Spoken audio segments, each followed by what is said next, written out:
Standing so far, Marijke Groenewoud in first place, 157.7. Joy Boyn in second place, 158.2. And Bo, 28.8, same lap as Groenewoud did. And Kimmy gets 28.93, a little bit slower. The ice here is incredibly tough, which means that the women who are also capable of skating a good 3K have the advantage. That's what we've seen so far. And these are not those women. So let's see what they can do. 31.0, 31.1. Yeah, that's why they lose half a second on Groenewoud's time. And Bo usually does not have the strongest final lap. And even though she does still have a little bit of time left to lose, I don't think she's gonna make it, but surprise me.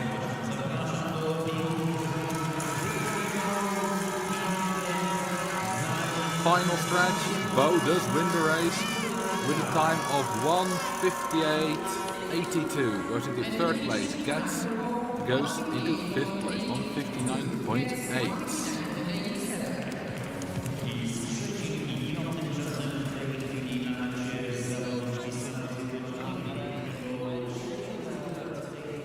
So, we have more races, obviously. You missed most of the races, actually. The Italian, Francesca Lollobrigida, skated the first time in the A division on this distance this season. 2:00.51.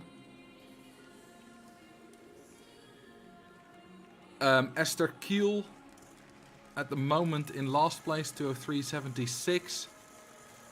Not her best race. Isabella Elst, compared to last week and considering the circumstances here, quite good with 2:02.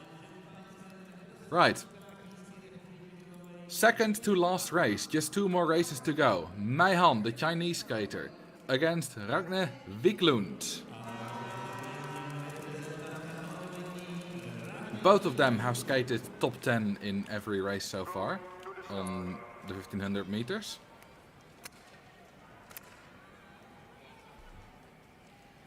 And both can skate a good 3K.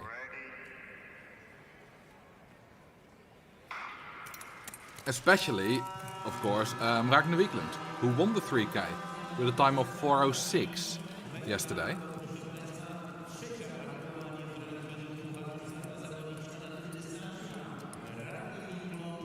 Mei Han opens a lot faster than Wiklund here. We know that she does open a little bit faster usually. Han can skate really good 1000 meters as well, but this difference is quite big. 25.78 to Han and 26.95 for Wiklund. It's definitely not impossible to bridge that gap later on in the race, and Wiklund might do that. But Mei Han, of course, is very good in this distance this season and has beaten Wiklund every World Cup so far. Opening lap, Groenewoud, 28.8.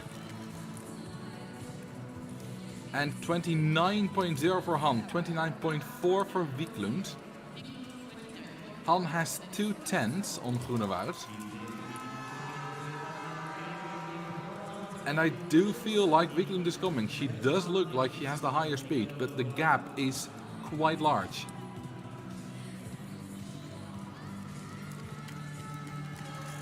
But this is doable for Wiklund in the final lap. So it all depends on, well, how good that is and what Mei Han can do. 30.8, 30.6. Wiklund does win a little, but Han still has quite a big gap. Is a little bit behind Groenewoud now, and Groenewoud had a strong final lap. Wiklund is coming. It's gonna be a close race. It's gonna be a very close race. And Mei Han does win it. Well, does she actually? Does she? Yes, she does. 158.77 for Han, goes into third place. Wiklund just 600 slower, but there's someone in between them still. And she goes into fifth place. 31.82 as final lap for Wiklund. She loses too much in the first bit to win, but she has skated the fastest final lap of anyone so far.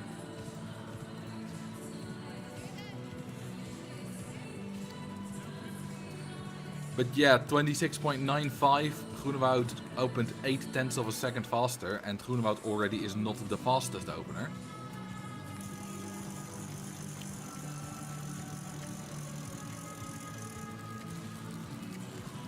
One more pair to go, which is in the inside lane, the winner of everything, Miho Takagi. Against, in the outer lane, Evany Blondin. Takagi has won every single World Cup race on the 1500 meters so far this season. And she has a good chance to win this time as well. Track record is held by Miho Takagi, 156.00. I don't think that'll be broken. Evany Blondin races everything she can and has been not necessarily in the absolute top, but has been consistent on the 1500 meters. Usually Miho Takagi would open quite a bit faster, and that is what we see here.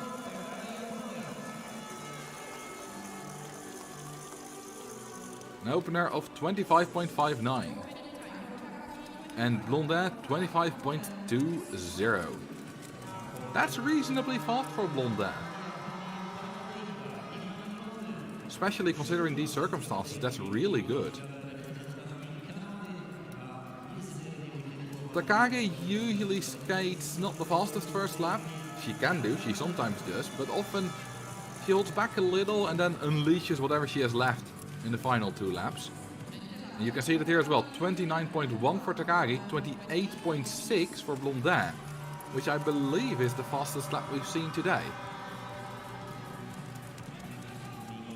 But you can see Takagi closing the gap here. And usually she has a very fast middle lap.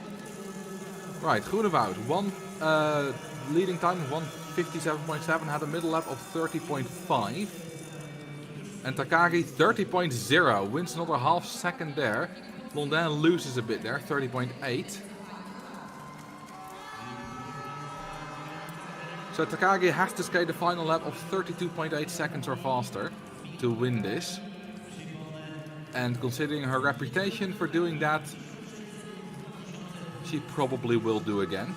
It all looks still very good. Of course she's tired, but you can't see that very much. Final time, 156.63, and Miho Takagi wins again, rather unsurprisingly. Blondin 159.4 goes into 7th place, just like last week. So, Miho Takagi wins with over a second lead to 2nd place, Marijke Groenewoud.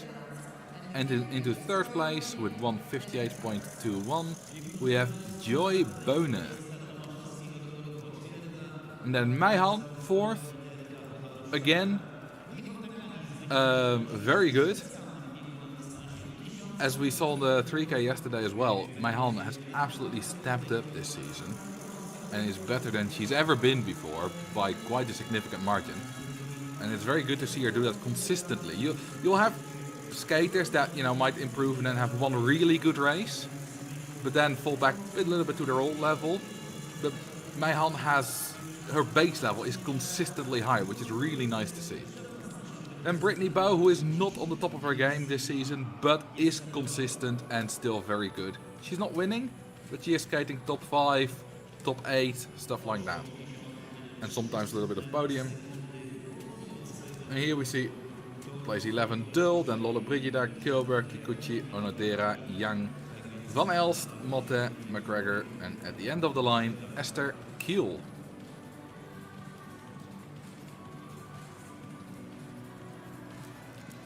In a minute we'll get the World Cup standings as well. And obviously Miho Takagi is still leading. She's won every single one. Meihan, 2nd place.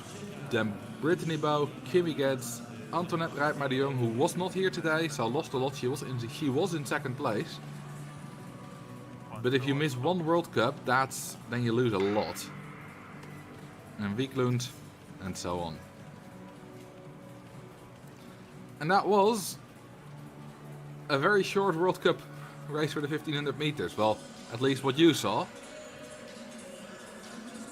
Because there was quite a big problem with getting the feeds from the venue. And as far as I know, not a single, no one had any feed. Not a single broadcaster. Except for the Dutch broadcast, the NOS. Which is because one of their people in Poland, in the ice rink, managed to find some other way to get the feed to the Netherlands. That's what I was told. So for the few Dutch people who like to tune into this feed instead of watch the Dutch skaters, the Dutch broadcast, they could have still watched. I did.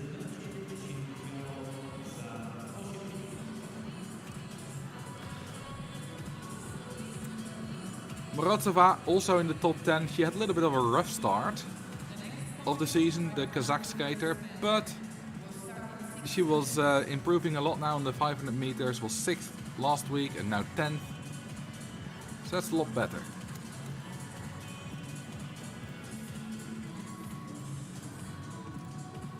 Alright, we'll be back with the men's 500 meters in about 6 minutes.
Here we have the World Cup standings for the men's 500 meters.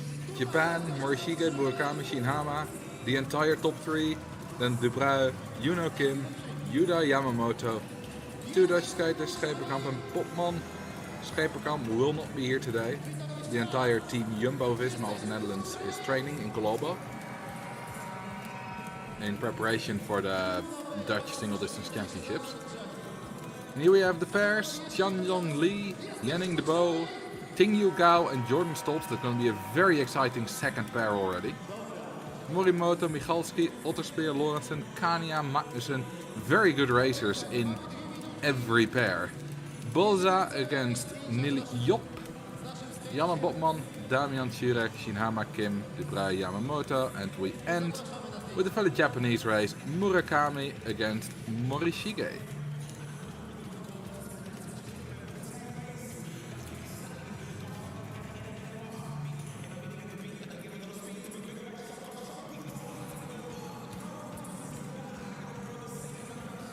Yesterday, for the women's 500 meters, Angelika Wojcik skated incredibly well. Which is, of course, very nice for her, because this is her home rink, her home turf, home audience. So I wonder what the Polish skaters can do on this distance.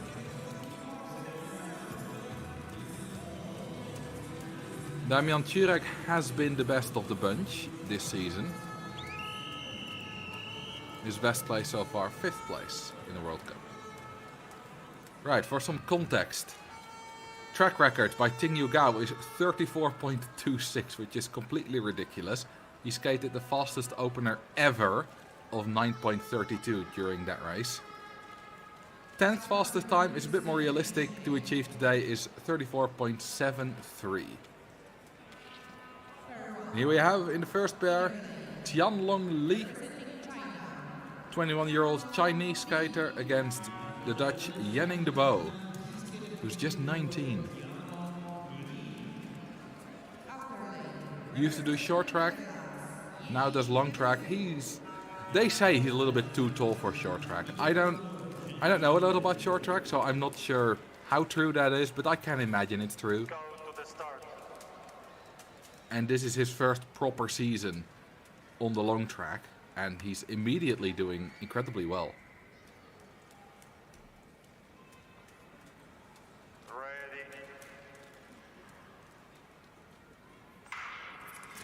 And off they go. These are both not necessarily the fastest openers, especially the Bo isn't. But 9.8, 9.9, those are good. If the Bo can skate one of his signature good laps, about 25.2, then that's going to be a really good time.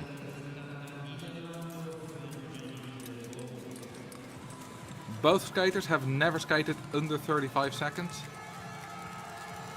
But they should be able to do so when we go to Salt Lake City later this season. And 35.24 for Yanning de Bo and 35.42 for Lee. For the Bo, that's his fastest time in the World Cups so far. Not that he has skated a lot, only one earlier race. But still, it's faster than last week. And just 2/10 above the time that he skated in Heerenveen, which is a considerably faster rink.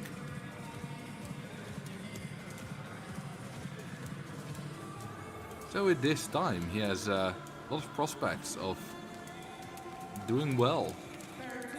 Right, in the inner lane we have Tingyu Gao, Olympic champion and world record holder for the fastest opener ever, against Jordan Stoltz, world champion, reigning world champion, and who has skated the fastest lap ever on low altitude rinks. This season so far though, the 500 meters is not Stoltz's strongest distance. He's focused a little bit more on the longer distances. He wants to do the world all-round.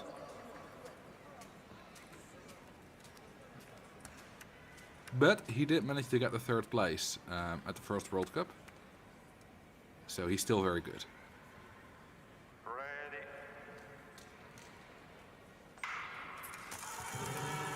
And they're off. Usually Tingyu Gao will have the faster opener of these two, and yeah, we see that here today as well. And it is 9.43, fastest of the season. And 9.74 for Stoltz, which I believe is also his fastest of the season. I'm not sure. But 9.43 is incredibly fast. Now it all comes down to the lap. What can Gao skate for a lap? And the time is 34.70 and 34.84 for Jordan Stoltz. Stoltz was not that fast in the World Cup yet. Gao was a little bit faster in Stavanger, but only a few hundredths. And Stavanger seemed like a little bit of a faster ring. So very good race from both. And it also means that Ting Yu Gao goes into the top 10. That was the 7th fastest time ever skated here.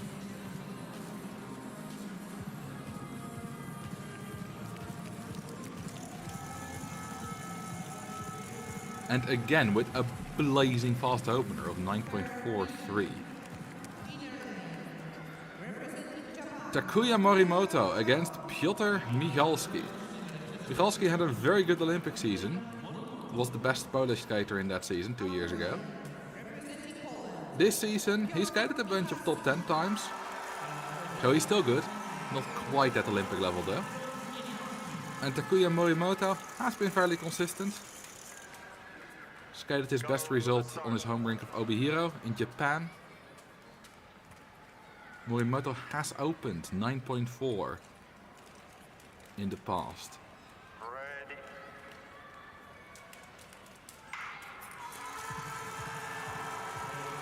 And they're off. And Michalski seems to keep up with Morimoto. Well, Morimoto has a slight lead now. 9.57 and 9.74 for Michalski. Very good from both. Of course, quite a bit behind Ting Yu Gao, but what do you want? That's Ting Yu Gao. You don't compete with his openers. Well, maybe Yuma Murakami can do that. Ooh, little slip from Morimoto. Doesn't look like it cost him too much though. He still has the lead and is going to win the race. With a time of 35.24, the same as Jenning de Bo. And 35.46 for Piotr Michalski.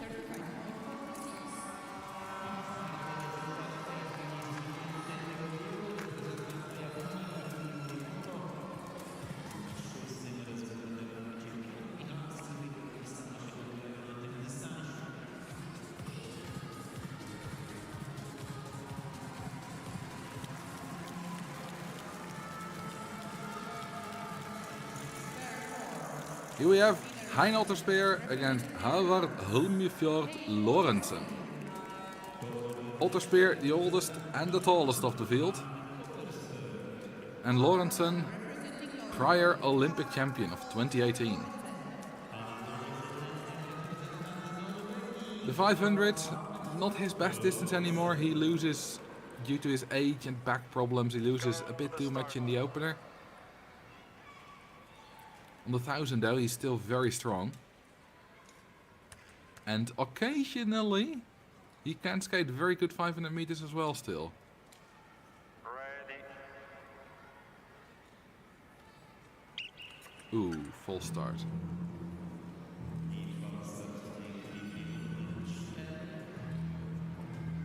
Yesterday, Hein Otterspeer was third on the 1000 meters, with a race that he described as a poop race. Not very good, but it was enough to get to the podium. False start in your lane, not stable. And it's Otterspeer who gets the false start. Go to the start. Now they have to make no more mistakes.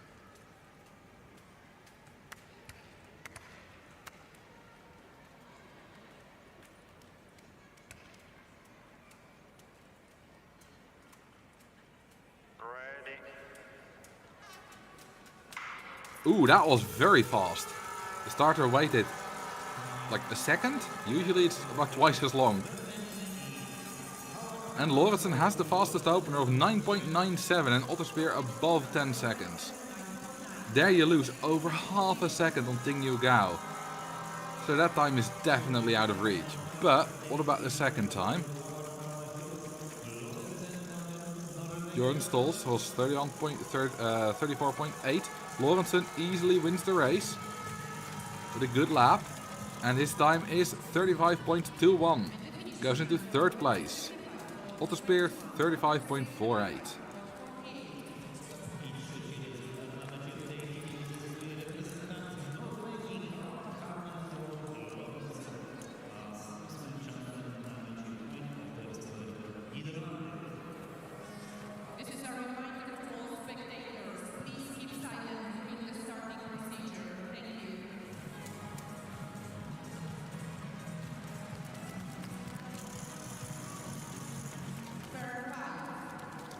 And here we have pair 5, Marek Kania against Bjorn Magnussen. Kania on the inner lane, the big Polish skater, and you can definitely hear a lot of cheering. There are a lot of people here. Against Bjorn Magnussen.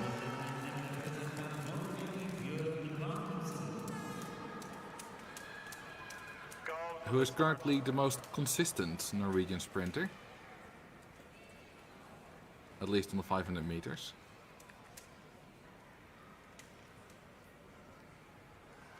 Ready.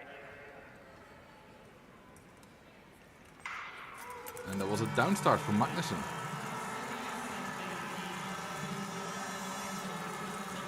And it was Kania with a little lead, but now it's Magnussen. He took it over in the second half of that opener.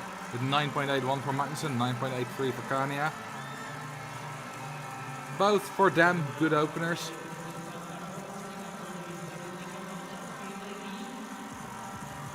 And then now in that inner turn, Magnussen does not quite manage to keep up and to close the gap to Kania. So Kania wins the race with 35.03 and 35.31 for Magnussen. Kania goes into third place and skates quite by a big distance, his fastest 500 meters in the World Cup. And considering the tough circumstances today, easily his best race. Very good performance from our Polish friend.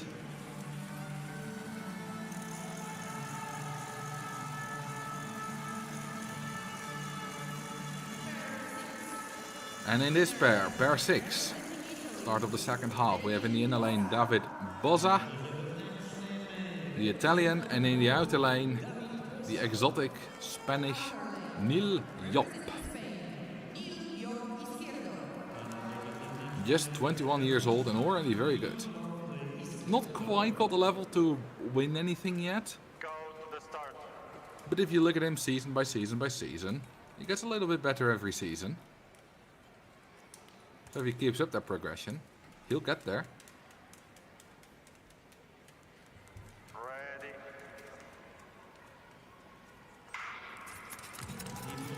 And that looked like a very explosive start. Usually about 9.8, 9 for Job, 9.9 for Bozza. 9.87 for Niliop, and for Bozza 10.07.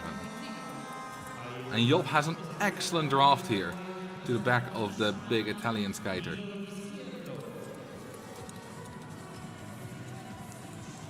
That looks a tiny slip in that turn, but it looks like a good turn to me. And he will easily win the race with a time of 35.38. And Bozza 35.69. Bozza exactly the same time as last week. Niljob skates in the 35.3 seconds for the 5th time in a row.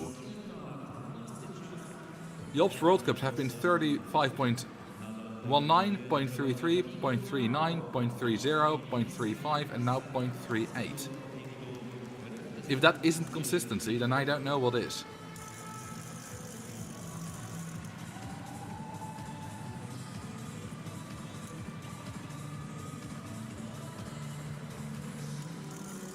As a reminder, as you can see in the bottom right, Gao, Tingyu Gao still in first place, and then Jordan Stoltz, and then Marek Kania. Speaking of Polish skaters, here we have the last one, Damian Czurek in the outer lane and Jan Botman in the inner lane.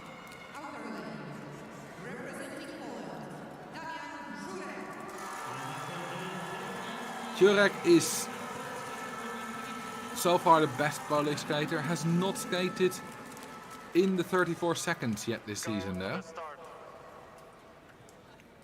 At least not in the World Cup. And neither has Botman. So maybe they'll do that for the first time today. Ready. They've been really close. And good start. Botman has a slight lead, about a 1/10 of a second that is. 9.77 for Botman, 9.86 for Czurek. That's what they usually do. And Jurek skates those phenomenal laps. And ooh, he has quite a big lead over Botman there. Skated a much faster lap. Had that draft on the crossing, of course. And 34.99. He goes under 35 seconds for the first time this season. Well done. Very well done.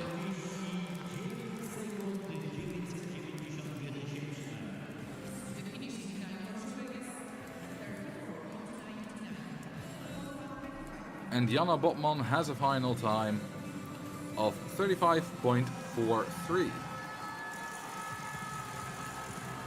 Currently into 11th place. Jurek Sarkania skated 35.03 and was like, hang on, I'm the best Polish skater here, and goes a little bit faster. Tatsuya Shinhama against Yoonho Kim. Shinhama last season quite inconsistent. This season a lot more consistent. And was third last week and won the first World Cup. Yoonho Kim has skated top 5 3 times in a row now. Go to the start. Has not skated under 35 seconds yet though in the World Cup. 2 times he skated 35.00.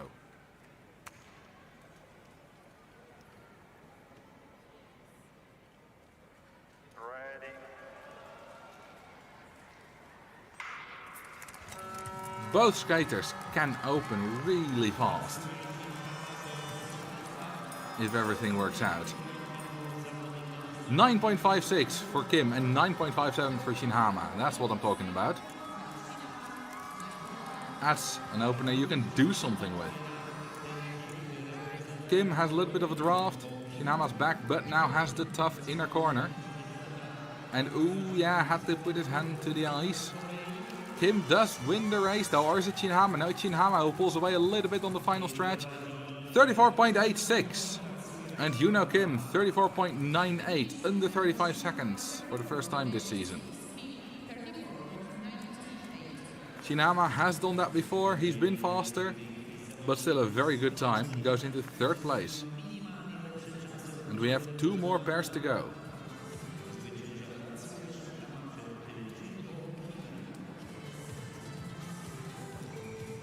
That was a very exciting race. Kim had a little bit of a lead when he came out of the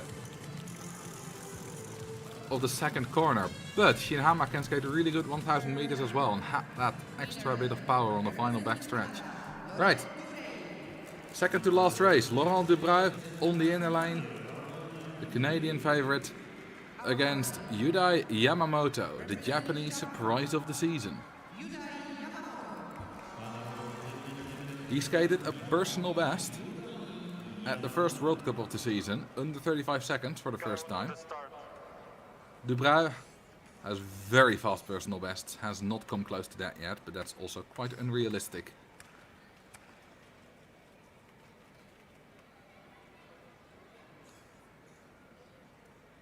Ready.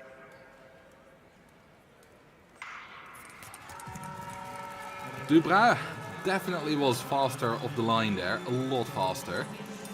That's a big gap. 9.58, there we go, we haven't seen him do that yet this season.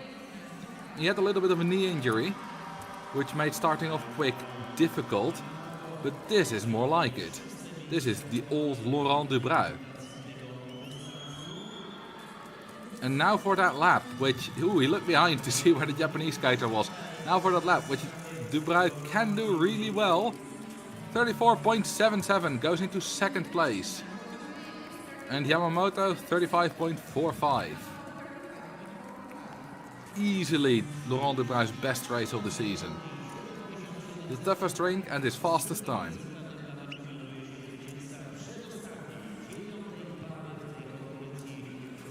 As I said, he had the knee injury at the start of the season, and you could see that in his times and in the way he moved, and it was all a bit slow, a bit lethargic. But as the races progressed, you see him improve, you see him become more explosive, more snappy, as Jordan Stolz would call it. And this is his best race so far. Final pair, Yuma Murakami on the inner lane against Wataru Morishige in the outer lane. Murakami opened 9.37 last season at the World Championships. Morishige can't open that fast, but Morishige is incredibly consistent, has won the last 4 World Cups and was second at the first one. So easily the best 500 meter skater of the season so far. Ready. And that was Morishige in the outer lane, Murakami in the inner lane. And Murakami has a slight edge here on the opener with 9.51, second fastest of the day. Morishige 9.61, which for him is really fast. Can he win again? Leading time is 34.70.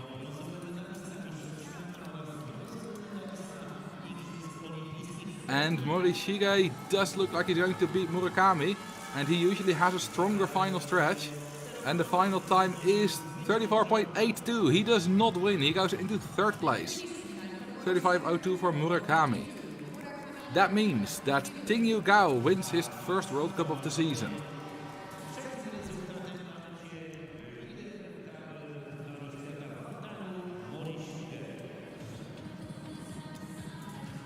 And Morishige does not win after winning 4 in a row, but does place second, which is still very strong.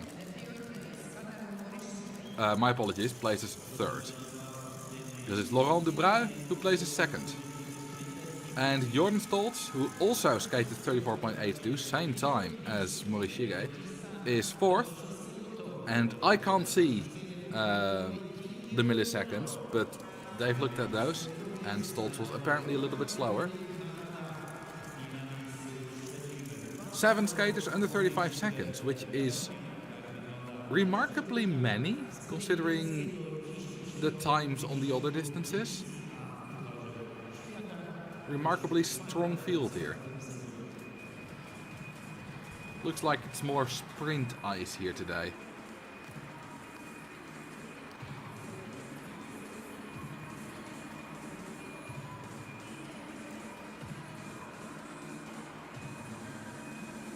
We're going to have ice preparation now, so there's a little bit more time in between this and the next race. And here we see Tingyu Gao, Laurent Dubreuil, Morishige, Stoltz, Shinhama, Kim, Jurek, also under 35 seconds. Then Murakami, Kania, Lorentzen, Debo, Morimoto, Magnussen, Niliop, again place 14, incredibly consistent. Lee, Botman, Yamamoto, Michalski, Otterspeer, and at the very end, David Boza. Everyone within a single second. And in the World Cup standings, Morishige leads, Murakami in second place, Shinhama in third place. I believe that was already the case. Then Dubreuil, Kim, Yamamoto, Gao slowly climbing the ranks after skipping the first World Cup. Turek, Botman and Kania rounding out the top 10.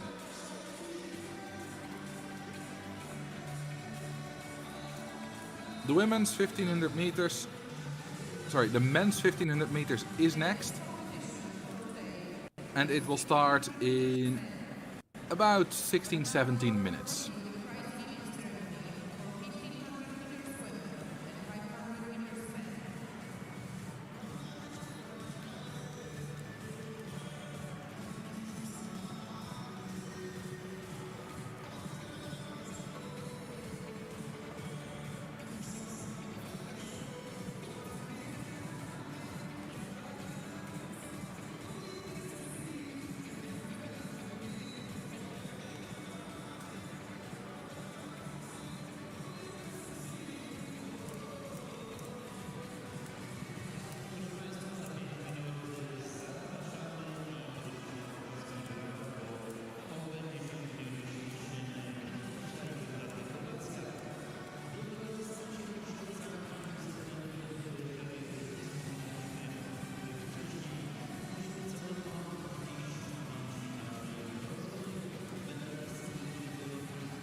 The prize giving ceremony for 1500 meters swim. The medals and prize will be presented by the ISU representative, Mr. Ron Esperi, and the president of Polish Speed Skating Federation, Mr. Rafał Tatar. The third place and bronze medal, representative of the Netherlands, Joy Benning.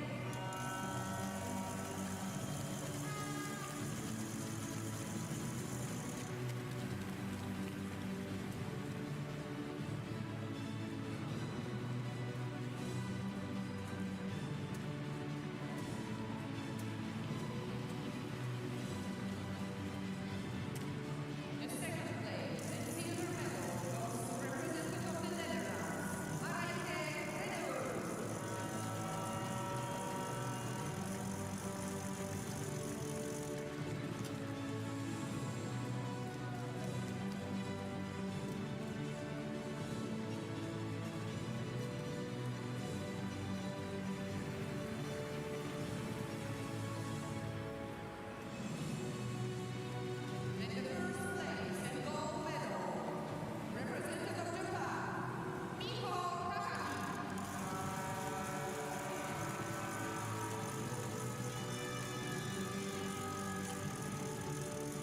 In a few minutes we'll start with the men's 1500 meters, and here are the World Cup standings. Kjeldnuis in first place, but he's not here, he's sick.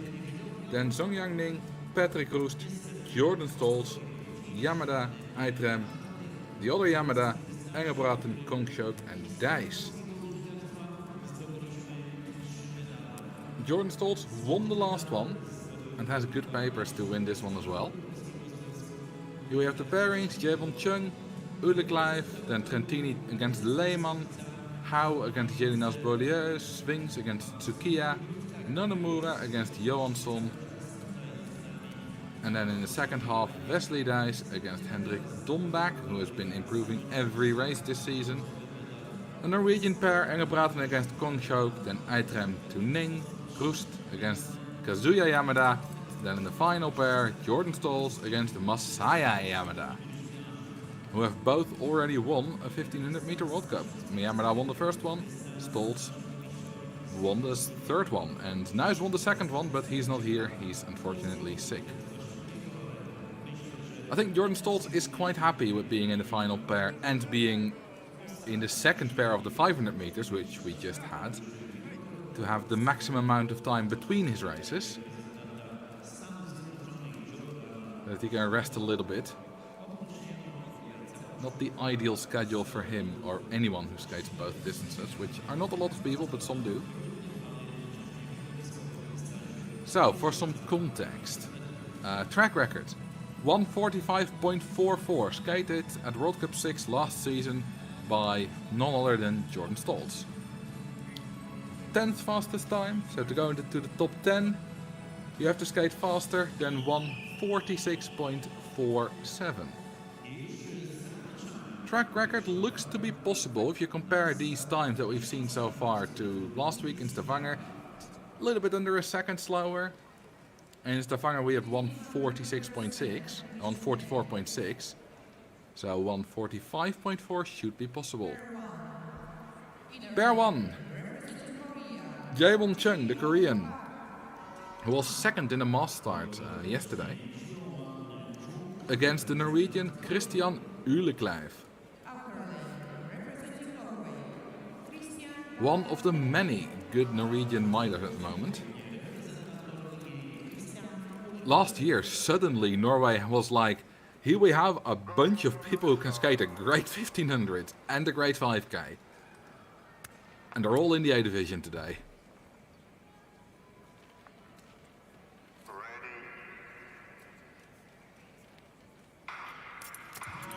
Yeah, that was a false start from, I believe, Ulekleiv in the outer lane.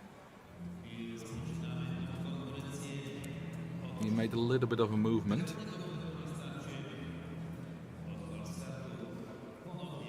You don't see a lot of false starts on the 1500, but every now and then. I can't remember the last time I saw someone do a second false start on the 1500 though. I'm sure it happens, but it's incredibly rare.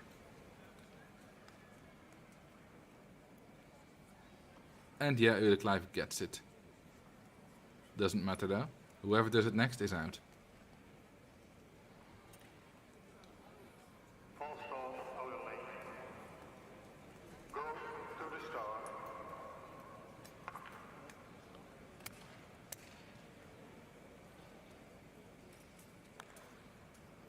Ready.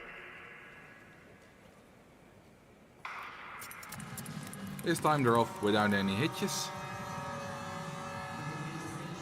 Ulekleiv has usually been at the back of that very good Norwegian pack and has skated in the B group so far. Same goes for Chung, by the way, also in the B group.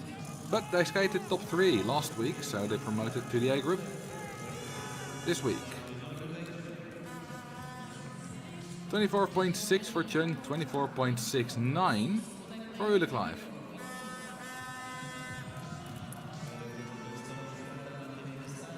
And both skaters use the technique of having both hands on their back. A thing that you see more and more. The winner in the B division today, earlier this morning, was Saitaro Ichinoue with 1:47.8, the Japanese skater. 27.2 for Chung, 27.4 for Ulekleiv. if they want to come to a good time, they're gonna have to come up with some really good laps now. Because these definitely aren't the fastest. Chung is getting some distance though, is getting a lead.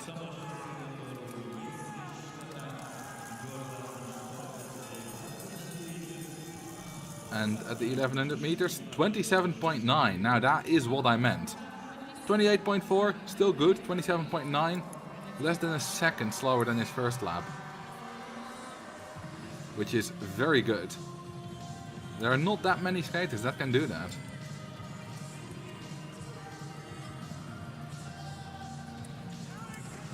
And Uleklive does come back a little, but it's not quite enough it seems. Or is it? No, Chung does win the race with 500ths of a second. Loses quite a bit in that final lap, where Uleklive skates a really good one, only loses half a second. 149.4 for both, 4.2 for Chung and 4.7 for Uleklive.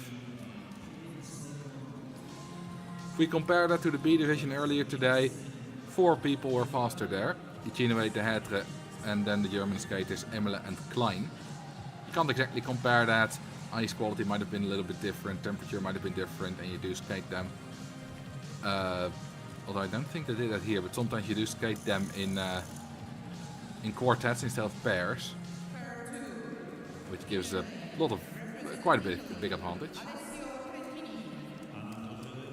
Next pair, Alessio Trentini against Emery Lehman.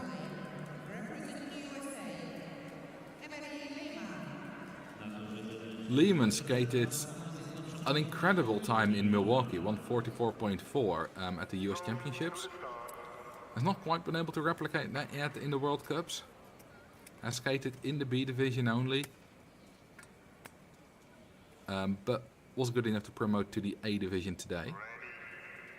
And has the down start.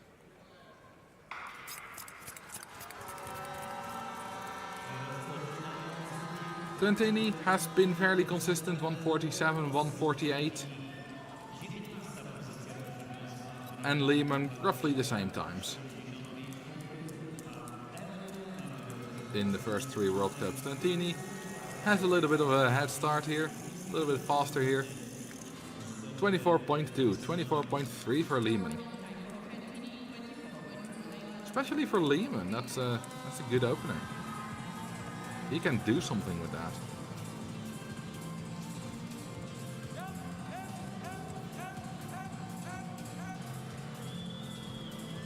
Trentini does skate the faster lap though. But it's not just about that first lap. 26.4 for Trentini, 26.5 for Lehman. They have about a second. They're about a second ahead of the current fastest time. And Trentini does again take the lead. Skates the better middle lap. Then it all comes down to the final lap. 27.8 to 28.0 for Lehman. Both strong middle laps. They have a second to defend in that final lap. And Chung did not skate the strongest final lap, so they should be able to beat that time.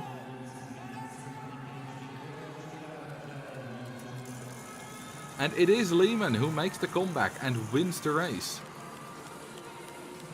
Makes quite a big difference on that last 100-meter stretch. 148.3 for Lehman and 148.7 for Trentini.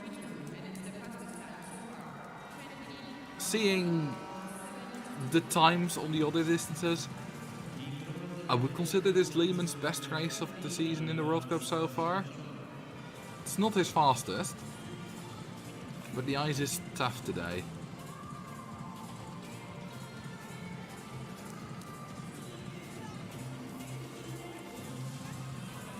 In the next pair we have 2 Canadian skaters. Connor Howe, who's still just 23 years old, has an entire career ahead of him in the inner lane, against Antoine Gélinas-Beaulieu, the man with the most beautiful name of the field, in the outer lane. both skaters have incredibly good personal bests. Connor Howe skated this season actually in Calgary at the Fall Classic, won 42.3. Of course, we're not gonna get anywhere close that time today. It's not possible.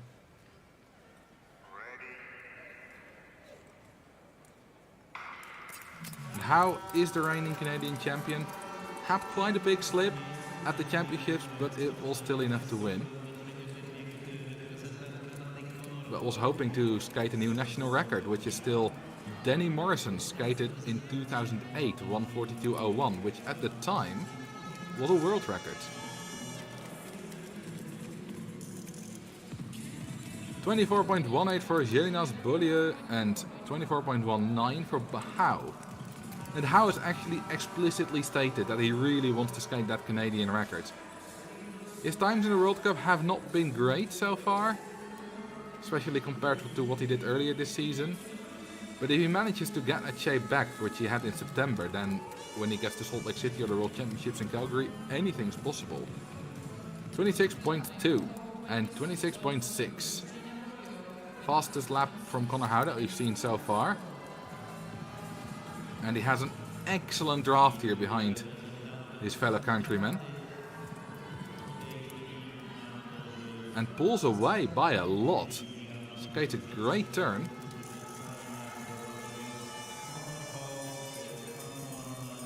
And his middle lap is 27.6. Has almost a second up on Emery Lehman. Now Emery Lehman did have a good final lap. But Connor Howe can skate a decent one as well. He can skate a good 5k if he needs to. So he should have a little bit of juice left for that final lap. Jelena is far behind. And the final time for Connor Howe is 147.64. And 150.2 for Jelena Beaulieu. Very good race for Connor Howe. And Jelena Beaulieu, not his strongest of the season. But hey, that happens to the best of us.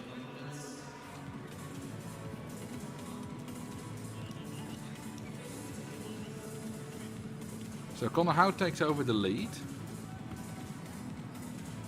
And then we have in second place Emery Lehman. Third place Alessio Trentini. With 147.6, 48.3, 48.7. Pair 4, Bart Swings in the inner lane and Riku Tsukiya, one of the Tsukiya brothers, in the outer lane. Bart Swings can skate a really good 1500 on occasion, has won World Cups in the past. Tsukiya has not done yet though, but is improving over the years.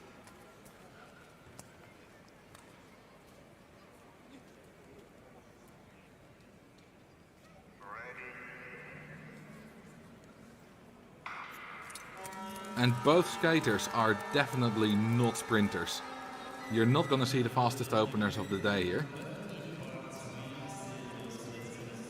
But then they will more than make up for it in the second half of the race. Especially Bart Swings.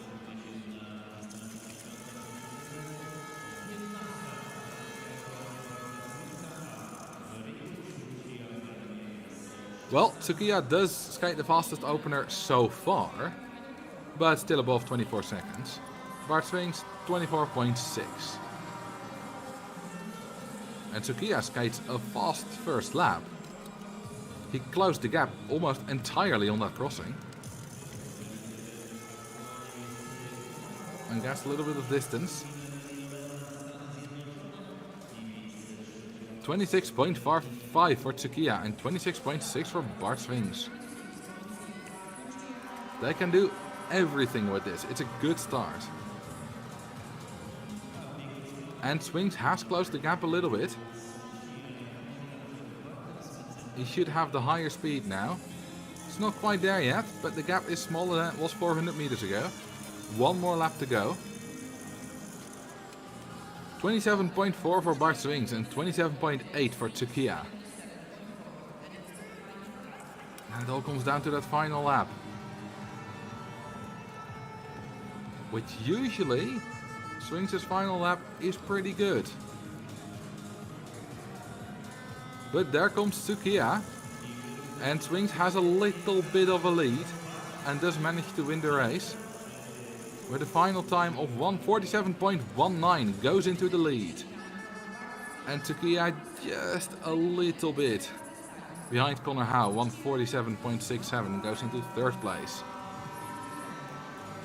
Swings easily the fastest final lap of the day so far. And considering a few skaters that we still have coming, I don't think it's gonna stay the fastest. Namely Patrick Roost. But there are a few more pairs between that. Up next, we have Germany against the Netherlands. Wesley Dijs from the Netherlands in the inner lane against... my bad, I accidentally went one pair too far. That's the next pair. This pair we have Taya Nonomura against Allen Dahl Johansson. The Japanese skater against the Norwegian skater.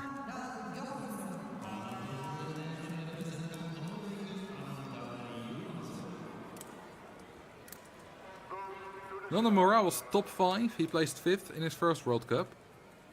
Then dropped down quite a bit to place 15th, place 13th, but did manage to stay in the A division. Johansson had his best result last week.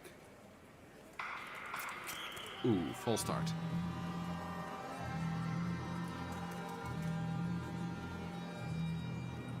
I did not see who did that.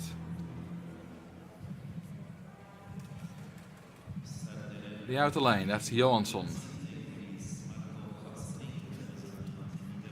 You could see a little bit of movement. It's not the biggest false start I've ever seen. But yeah, there was that little bit of movement. False start, outer lane, line crossing. Oh, it was his skate that was over the line. To the start. That makes sense. I did not see that. Looking down to make sure his skate is not over the line this time.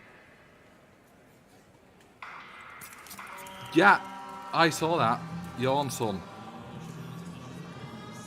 Well, earlier I said I couldn't remember the last time someone had a double false start on the 1500 meters, but that's a disqualification. Doesn't matter who did the first one, but he did both.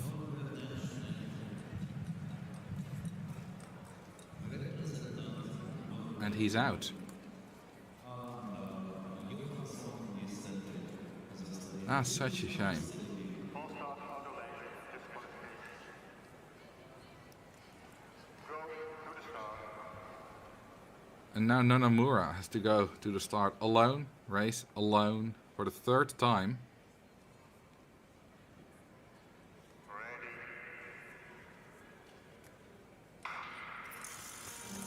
Well, he's off without any issues. And I do wish him all the best, but skating without an opponent is a lot more difficult. Even if you don't get any drafts, having that opponent next to you is still valuable. And 23.97, first opener under 24 seconds of the day. And has about 2/3 of a second up on Bart Swings. But Nonomura is more known for opening quite fast. And then losing more in that final bit. He's more of a sprinter.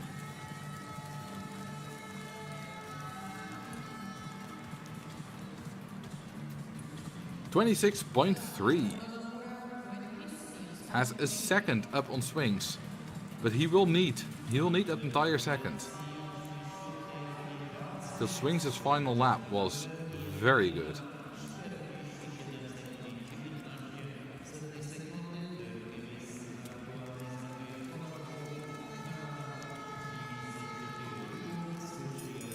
.1100 meters, one more lap to go.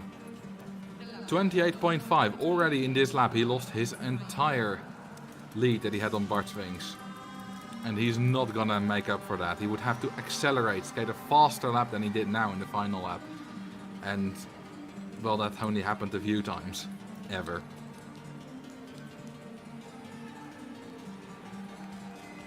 Finish for Taya Nanomura, who had to skate all on his own, unfortunately. And the time of 1:50.02. By far his slowest time in the World Cup this season. I don't blame him. It's tough to race on your own, and it's tough ice. And you're also a sprinter on this ice. The distance skaters have a little bit more of an advantage here. Now the question is, what do we call Jordan Stolz, who is in the final pair? Because he can skate a great final lap, but also just was fourth on the 500 meters. Anyway, here we have Germany versus the Netherlands. Hendrik Dombeck in the outer lane. And Wesley Dijs in the inner lane. Dijs actually holds a track record here, but the one on the 1000 meters. And Hendrik Dombeck has improved a lot this season. Go to the start.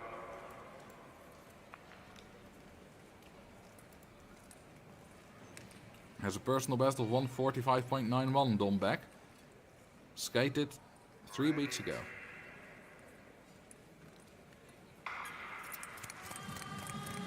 Wesley Dijs has been a lot faster, also on low altitude rinks. But that all doesn't matter, it's all about here, it's all about today.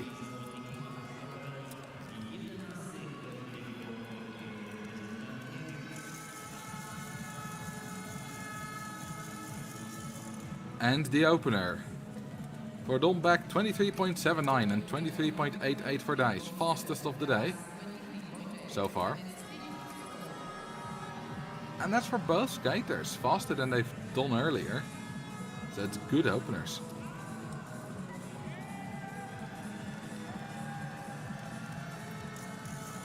Dijs takes a slight lead at the slower opener, so the lap is faster. 26.1. Fastest lap so far as well. 26.4 for Dombeck. Also a great lap. Dijs has a very nice draft here.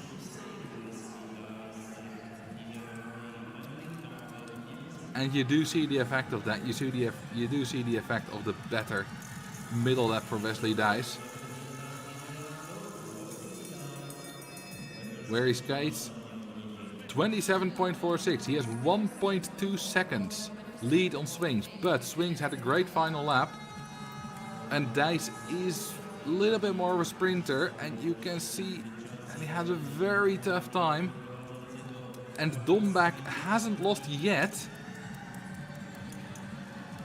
And Dombeck is making a little bit of a comeback.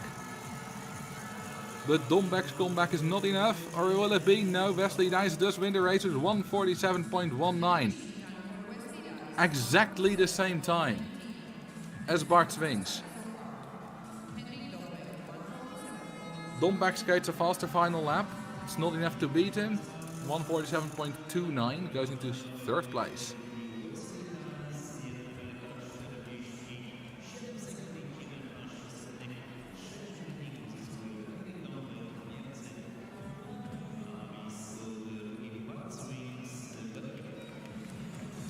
Currently, the top three is incredibly close together. 1:47.19, 1:47.19, and 1:47.29. And again, a great race for Dombeck.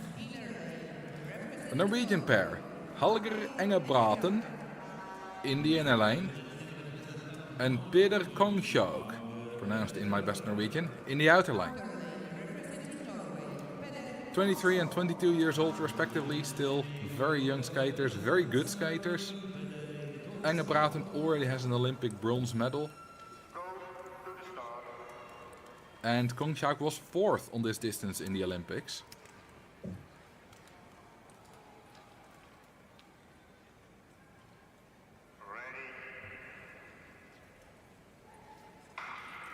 They were 6th and 7th last week.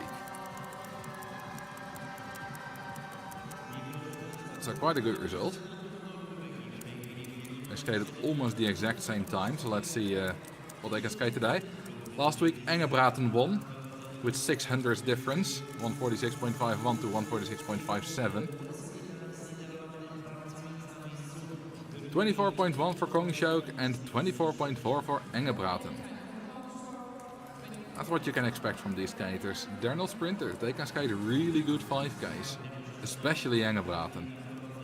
Kongshoek had a good draft there, takes the lead now. Already had a little bit of a lead, but it seems like he extended that lead a little bit.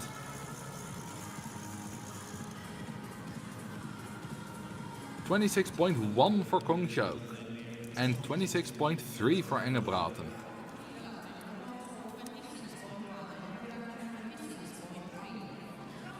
They're a little bit behind Wesley Dijs, but quite a bit ahead of Bart Swings, and both skated the exact same time. Wesley Dijs is in first place now, so I can't see it, but I assume he's faster in the milliseconds. 27.3 for Kongshoek and 27.4 for Engebraten. Those are good middle laps, about the same as what Dijs did. But Dijs lost a lot in that final lap. So if Kongshoek skates a good one, he can take the lead. He easily beats his fellow Norwegian Engebraten.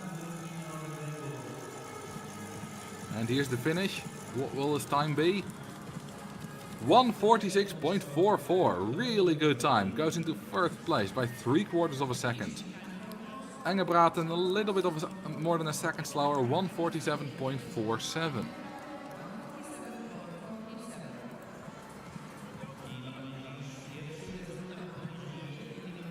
Engebraten is really consistent in the World Cups. 146.40, 146.12, 146.51 and 146.44.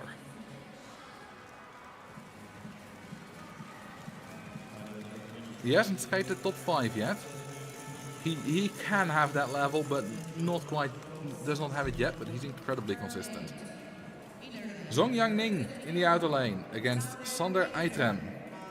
Ning, one of Johan de Wit's new skaters from Team Gold. And Eitrem from the Norwegian national team. Who had a lot of trouble training the entire national team because Hamar was flooded in the summer and Stavanger had problems with the heating. There were more other rinks, but they had a lot less facilities and not as high quality. But here they are anyway.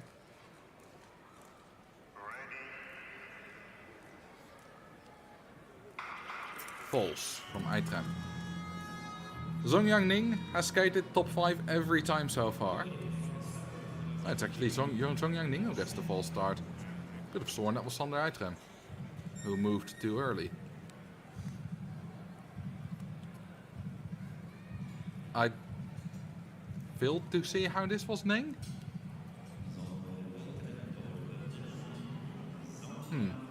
Weird. Let's see what they say.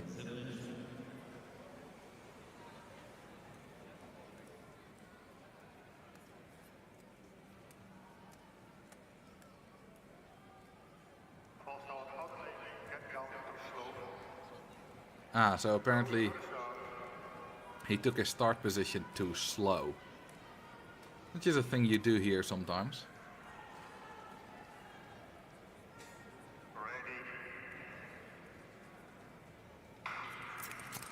And they're off. Luckily not another disqualification. Zongyang Ning skated top 3 twice. In World Cup 1, World Cup 2. So his shape is definitely very good. Has a phenomenally fast national record and personal best of 141.3. And the opener 23.90 and Eitrem 24.5. That's gonna be a difficult crossing. Can Eitrem go ahead of that? Yeah, ooh, that just about fits. But it works. And it's a lot better than the alternative, which is having to slow down a lot to give priority to Ning. Eitrem is a great 5K skater, so he definitely has a lot of advantage in that final lap. But if he loses too much at the start and he's almost a second behind Ning, 26.3 for Ning, 26.6 for Aitrem. Ning is a little bit ahead still of Peter Kongshok. And Ning can skate really good middle laps. And Aitrem has not been beaten yet, but the distance is quite big. 27.42, 27.7. Aitrem needs to do something miraculous if he wants to win. Zongyang Ning has just 0.04 of a second behind Kongshok. So with a great final lap, he can still take the lead. Aitrem not able to make a comeback. And Ning's time is 1:46.99, goes into second place. Oh, and he falls down. That looks like it did not hurt too much, luckily. And 1:47.95 for Aitrem. This is gonna cost a little bit of time. They'll have to put all those little red bumps back into the right position.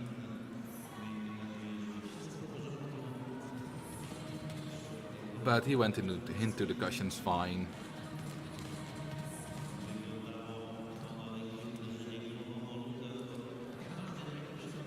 Speaking of falls, we've not seen a lot this season. Especially on the 500 meters. Yeah, I feel like usually you see more. Perhaps it's because the rinks we've been skating on are not that fast, so the speeds are a little bit slower. I'm not sure, that's just a theory.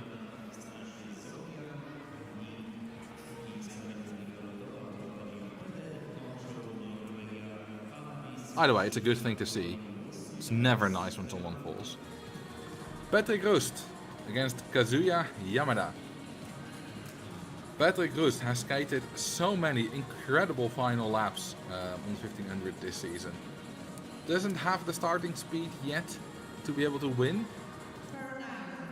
But his final laps are entirely unmatched. And if he does manage to start off that little bit faster, then he can actually compete to win. He did get second place though in Beijing.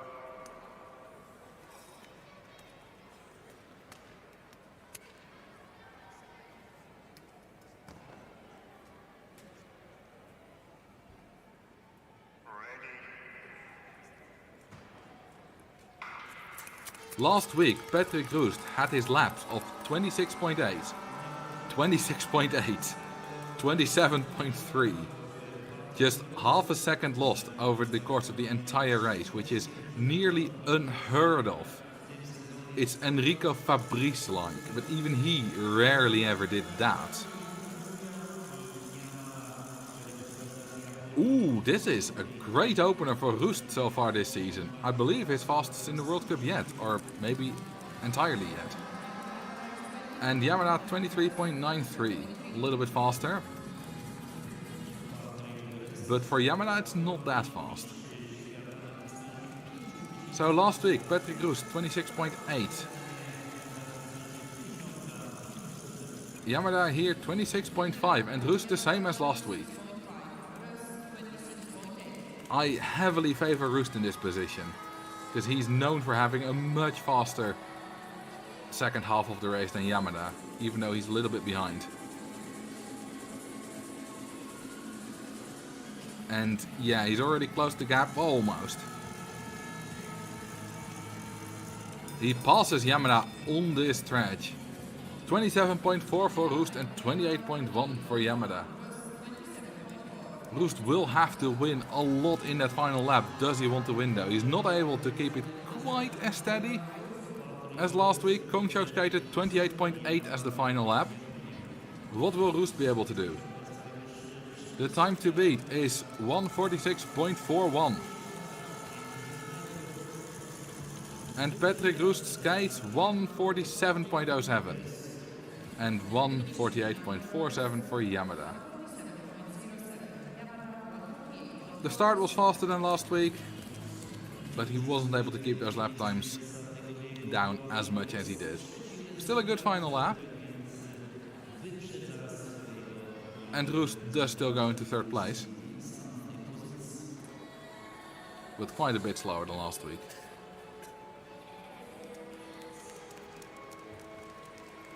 We have one more pair to go. Which is the older Yamada, Masaya Yamada, the older brother.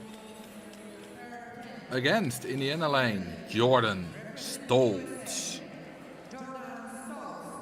Stoltz last week skated a new track record in Stavanger.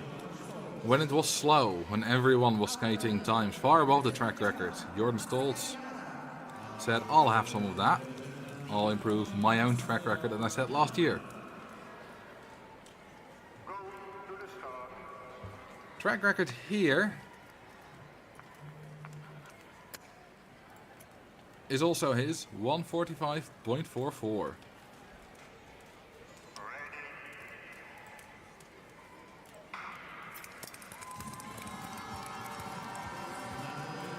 And we'll compare to that track record. When he skated that, he opened 23.74. Which is something he should be able to do.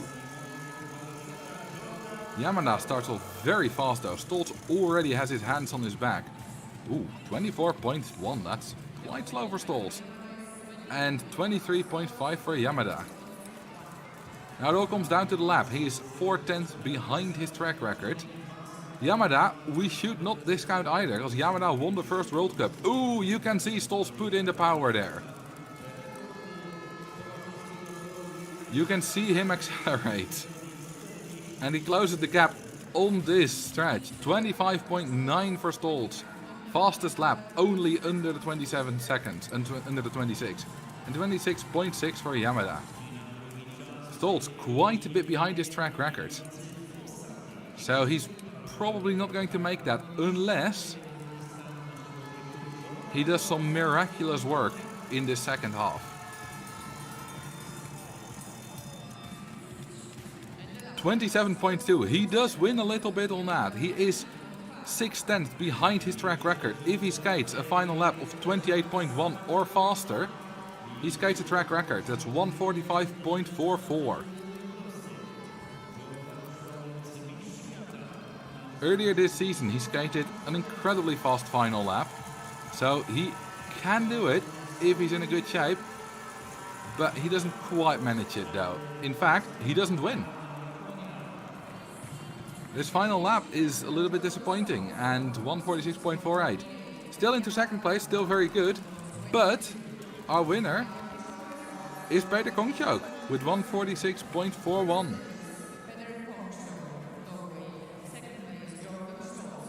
And Masaya Yamada had 150.22. So, fairly surprisingly, Peter Kongchok wins here. And I say surprisingly because so far he had not done better than 7th place.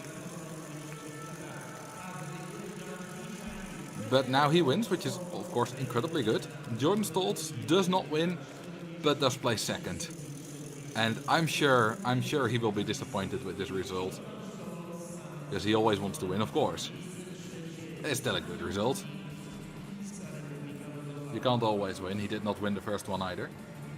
Zhong Yangning takes the podium again with 3rd place. Very consistent. Then Patrick Roest, Wesley Dijs in 4th and 5th place. And Swings, Dombeck, Engebraten, Hao. And in 10th place, Riku Tsukiya as the best Japanese skater.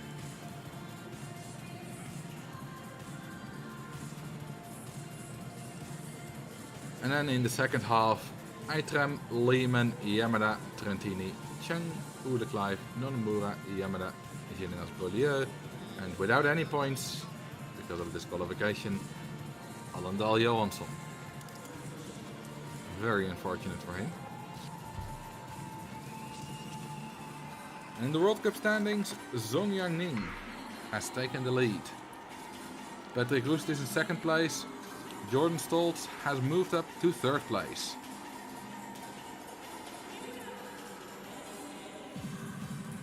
And that was the men's 1500 meters. In a few minutes, we'll start with the women's second 500 meters of this weekend.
The World Cup standings for the 500 meters for women. Erin Jackson in the lead with 314 points, followed rather closely by Min Sun Kim, Kimmy Getz, and then quite a big distance to Femke Kok, Marit Vaderes, Jutta Leerdam, who is not here today. And here we see the pairings. Chong Pai against Serena Berger, Yamane against Baran, Lee against Boziak, Hiller against Warren. And then in the second half, Herzog, Wojcik, Yoshida, Yamada, Jackson Kok, Vaderes Inagawa, and Getz against Kim.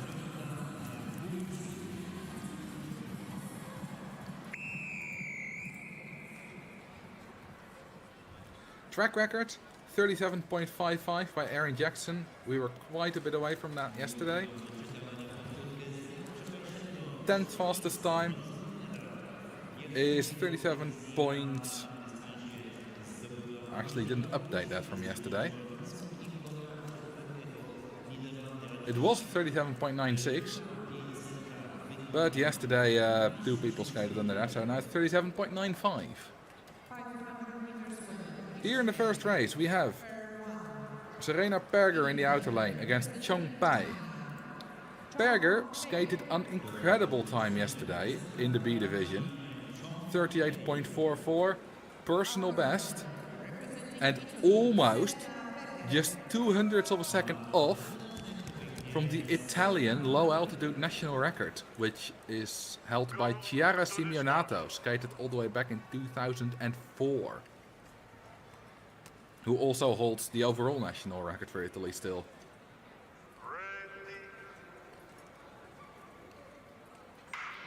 And Berger is just 19 years old. She has all the time in the world to improve. Speaking of improving, can she do that in this race? Chong Pai 10.71, Berger 10.75.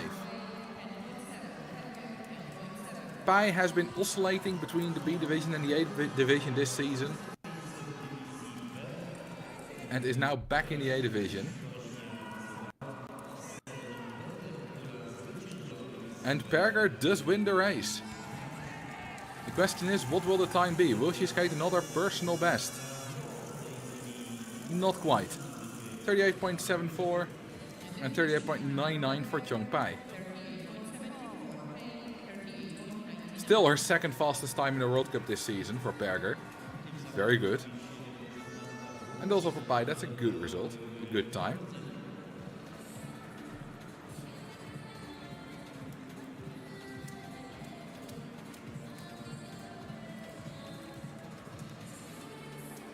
We did have a B division today as well, of course. In that B division, Michelle de Jong was the fastest, 38.39. Easily the fastest, because she was the only one under 39 seconds. Kako Yamane against Martina Baran. Baran skated under 39 seconds for the first time ever in her career last week. And this is her home rink.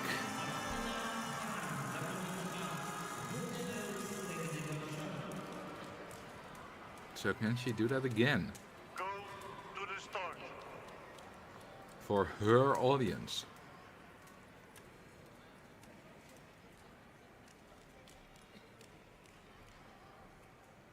Ready.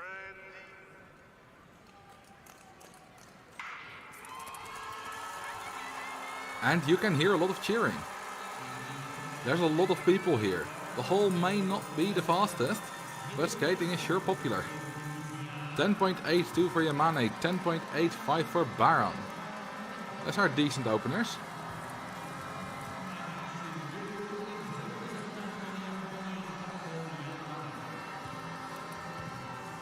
And the final turn looks to be good for both of them. Baran does have a slight lead. Or no, it is Yamane who wins the race with 38.99 and 39.1 from Baran, which is one of her fastest times ever. It's a very good result. And for Yamane, it's exactly the same time as yesterday.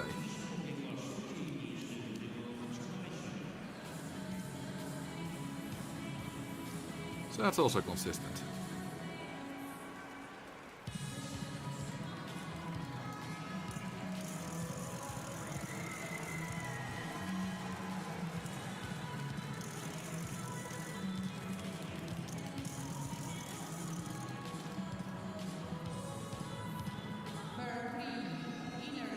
Here we have Nayeon Lee, 17 years old, against Karolina Boziak, who is a few years older but still only 23. And again, listen to that cheer. Boziak has skated a lot, is known for doing a lot in the training, being very strong. But it's been proposed that in the past few years she's probably skated a little bit too much. And that's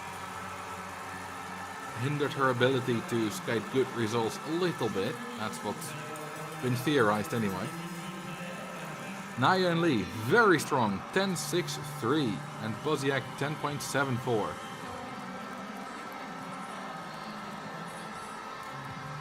Nayeon Lee still a junior. Ooh, little slip from Boziak. And Nayeon Lee next year also still a junior. And does win the race. And she skates 38.59 and goes into first place with a very strong time. And Boziak 38.8, which is in the line of her times this season.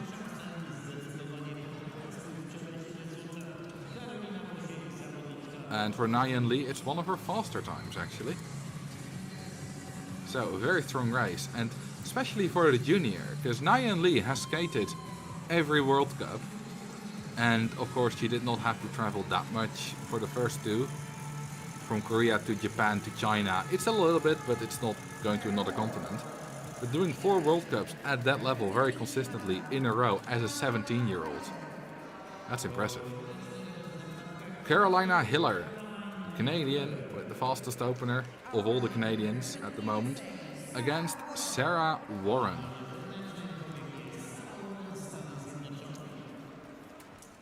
Hiller took a few years to really get to her best level, and she is at her best level ever so far. She's 26 years old. Not everyone is top of the world at 19, like Jordan Stolz. Most people are not.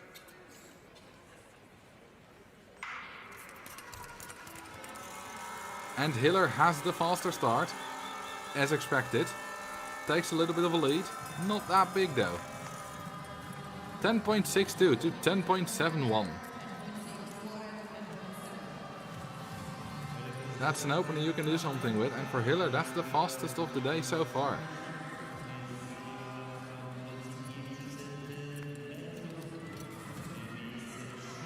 The lap has always been Hiller's problem though, and as you can see, Warren does take the lead in that turn. Does come under her. And 38.57 takes the lead, and for Hiller 38.89. And that's Warren's fastest time in the World Cup so far this season. She's very happy with it, look at her.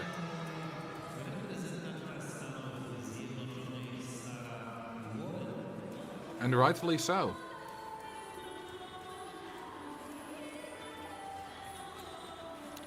Very good race. Warren already broke the top 10 once at the second race in Beijing. And with this time, she might do so again.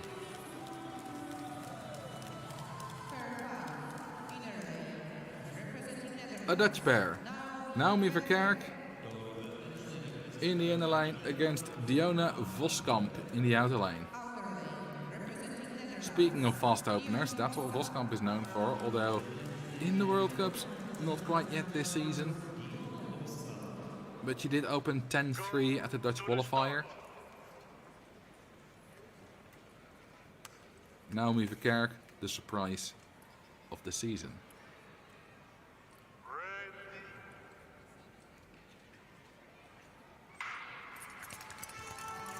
I thought that Voskamp would get a full start there, but she didn't. Got lucky there. Voskamp has the faster opener. 10.57. That's good. Against 10.76 from Verkerk. For her, that's also good.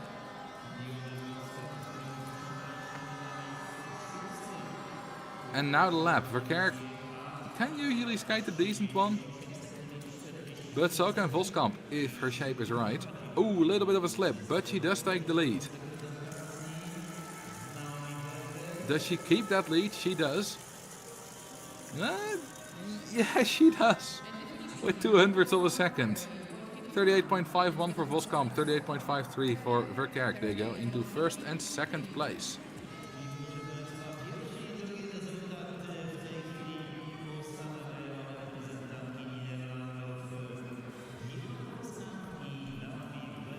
We're halfway now. And in first and second place, well, we have this pair. Two Dutch skaters. And then into third place, we have Sarah Warren. Then Nayun Lee, Serena Perger, Boziak, Hiller, Yamane Pai and Baran. Here you can see the difference. It's about a skate length with those 200ths of a second. Herzog against Wojcik. Wojcik skated by far her best time and her best result of the season yesterday. She was third.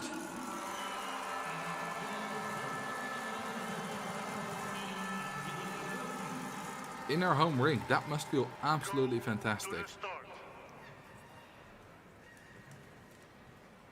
Herzog has a little bit of trouble starting up with the season, is hovering around place 10.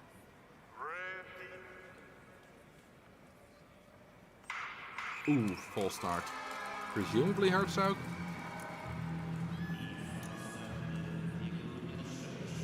No. The outer line. Skate through the line perhaps? I thought Herzog was off the line too early.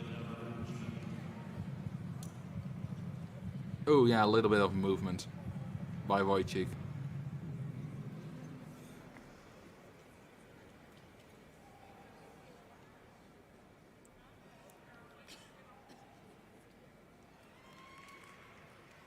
False start, outer lane.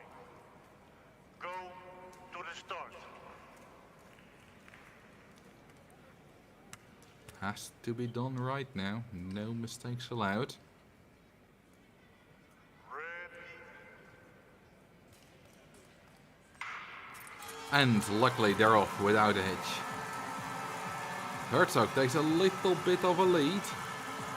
Ever so slightly though, but Wojcik overtakes her in that second 50 meters. 10.57 to 10.63. Those are good openers. They've done faster in the past, but considering this ice, this World Cup season, those are very good openers. Little bit of a slip, little bit of hesitation from Wojcik in that turn, but she does have a little bit of a lead over Herzog, ever so slightly, but Herzog takes it and wins. 38.41 and 38.47. We go a little bit faster every race. Herzog goes into first place, Wojcik goes into second place.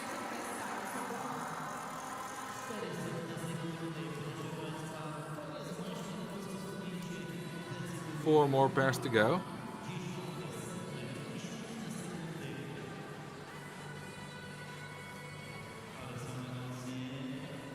And for Herzog, that's exactly the same as her fastest time in a World Cup so far this season. So that's a good time.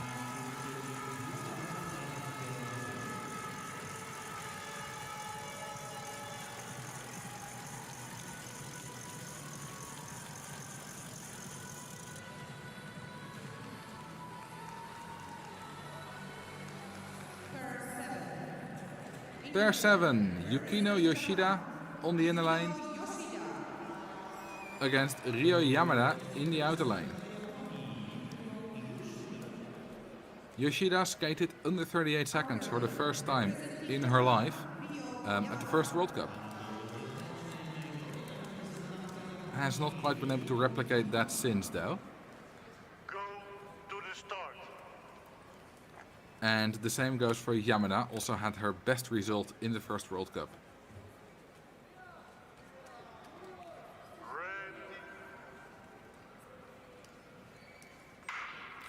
Well, I say her fastest time, but her best result in terms of position was actually 5th place last week. And Yoshida has a little bit of a lead, but it's not much. 10.58 to 10.62.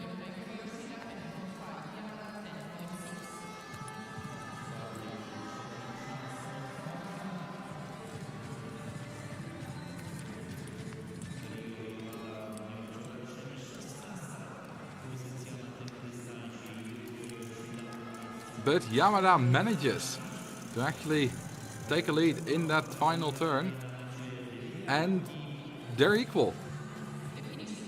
At exactly the same time, they're tied, although Yamada does get the 8th place and Yoshida the 9th place. So presumably on millisecond, Yamada has the faster time.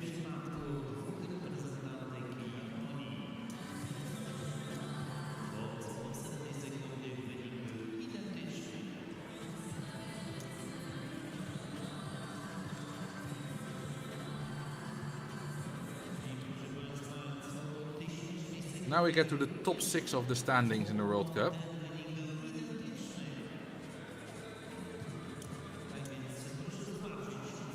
Yeah, and here you can see Yamada ever so slightly, just the tip of the skate faster. Aaron Jackson in the inner lane against Femke Kok in the outer lane. Jackson, of course, reigning Olympic champion and leader in the World Cup standings. Has won 2 World Cups. Femke Kok was unfortunately sick during the second World Cup. But all the other ones she has skated podium. And won the second one. And is reigning world champion.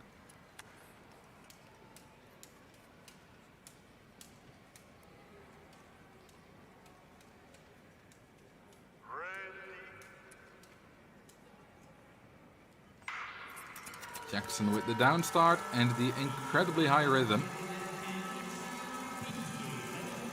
Both skaters can open very quickly.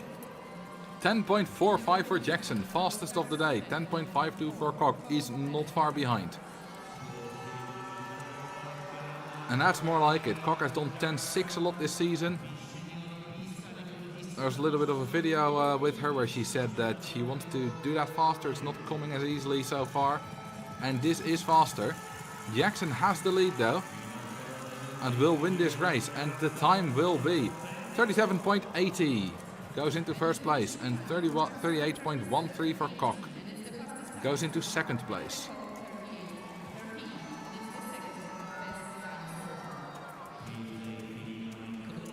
We have 2 more pairs to go.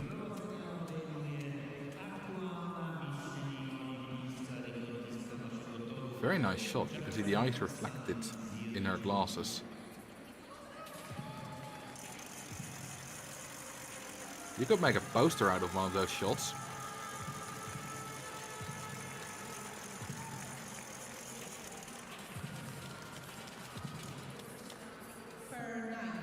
Second to last pair. Marit Vladeris in the inner lane against Kurumi Inagawa in the outer lane. Vladeris very consistent. Placed 8th, 5th, 6th, 6th, 9th and 7th. Inagawa fairly consistent but a little bit less. Still very consistent in the A division.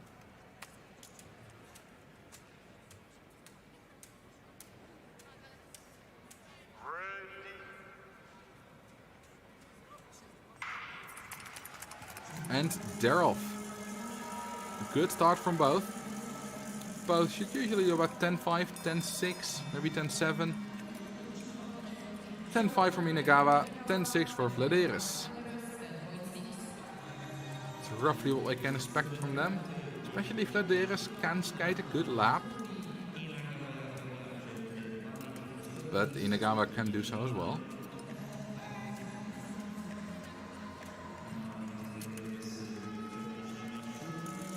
And Vladeris has the tiniest of leads and is expanding that a little bit. 38.28 goes into third place. 38.62 Inagawa goes into 10th place.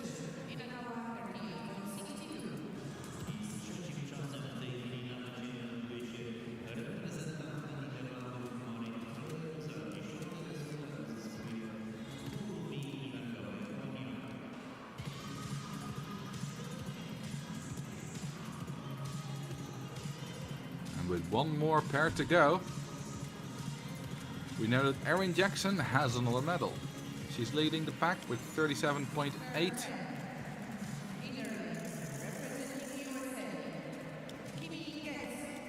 Kimi Getz in the inner lane. And in the outer lane, Minsun Kim. Kimi Getz won the very first World Cup. And has skated top 5 in all of them. Minsun Kim had a little bit of a slow start compared to last season, but then really came into her own and won the last 2 World Cups, including yesterday, with a time of 37.82. She has to be faster now.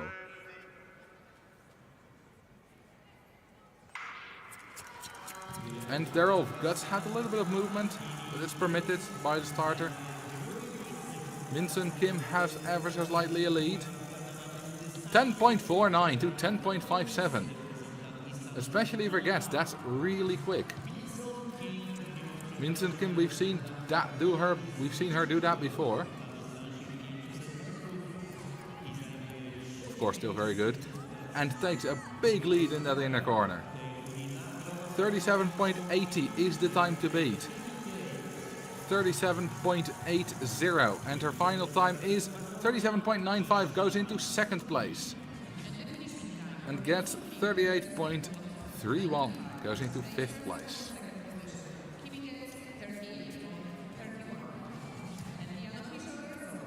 So Erin Jackson wins her 3rd World Cup of the season. 3 out of 7 are for her, and she extends her lead in the standings.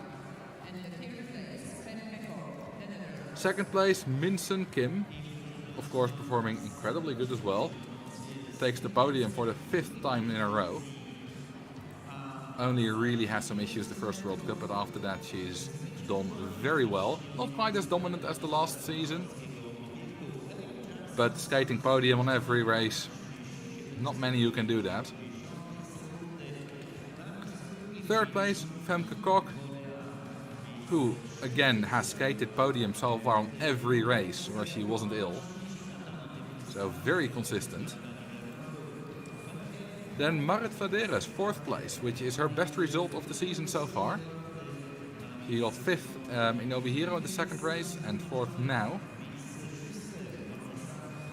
Then Kimi Getz, again still everything in the top 5.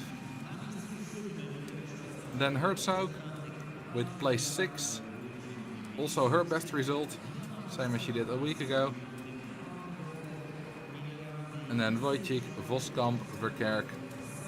And in 10th place, Sarah Warren, who for the second time has broken into the top 10.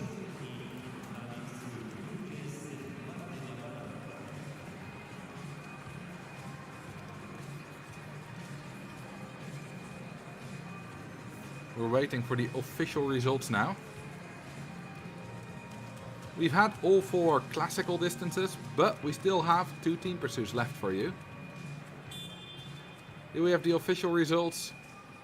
Jackson, Kim, Kok, Vladeres, Getz, Herzog, Wojcik, Voskamp, Verkerk and Warren.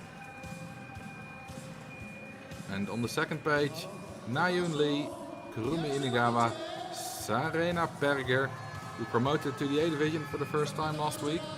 That's not true actually, she was in there before, but this is her best result. And I think she'll stay in the A division now, I'm not entirely sure. Depends on exactly the standings. Then Yamada, Yoshida, Bozjak, Hiller, Yamane, Pai, at the very end, Baran. Aaron Jackson leads the pack with 374 points. Then Minson Kim, Kimi Getz, then the first European with Femke Kok, Marit Vladeres, Kurumi Inigawa, Herzog, Wojcik, Yoshida, Verkerk. Verkerk for the first time in the World Cups this season and immediately in the top 10. Very impressive. We're going to prepare the ice now. And in about 15 minutes we'll be back with the women's team pursuits. And after that we'll have the men's team pursuits.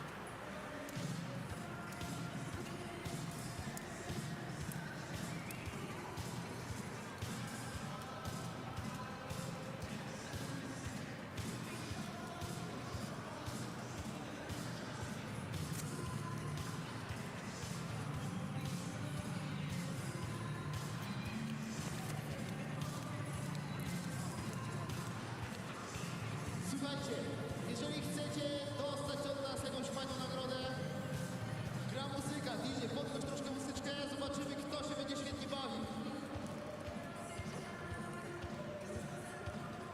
Jeżeli się bawimy, jeżeli tańczymy, to nos naszego skate'a to wyczuje.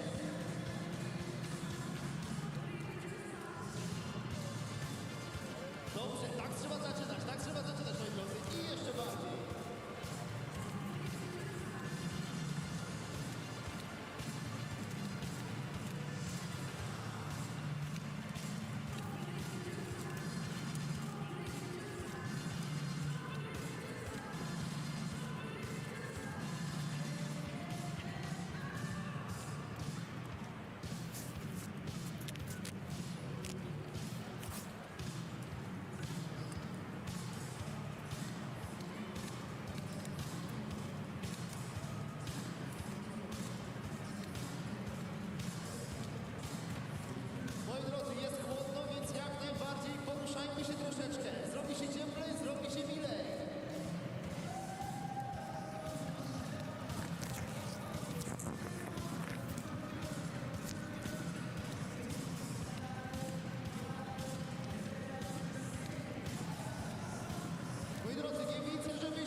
Italy is leading in the standings of the women's team pursuit with 103 points. Korea, second place. Norway, third place. Then Japan, Canada, the Netherlands.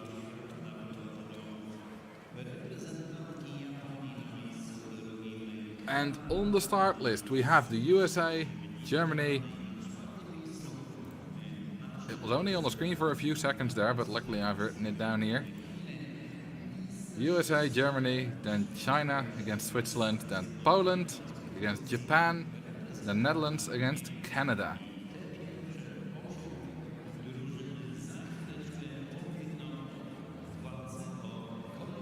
Well, I said it was the standings for the team pursuit, but there's only been one so far. It's more of a combined team things, team races records, standings.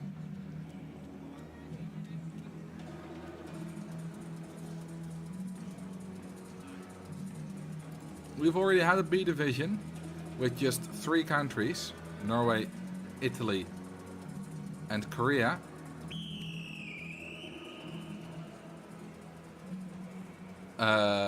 With Norway 308.59, Italy 309.62, Korea 317.82. We have Scholz, Schlarp and Hofman.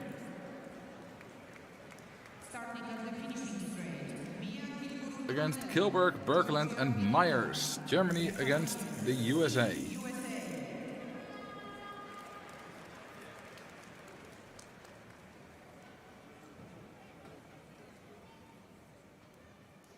Team pursuit, 6 laps, 2 teams start on opposite sides. And you only skate inner corners. Ready.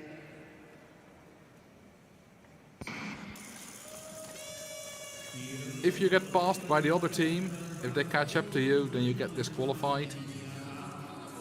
Very rarely happens. There has to be a very big difference in level and in speed if that happens.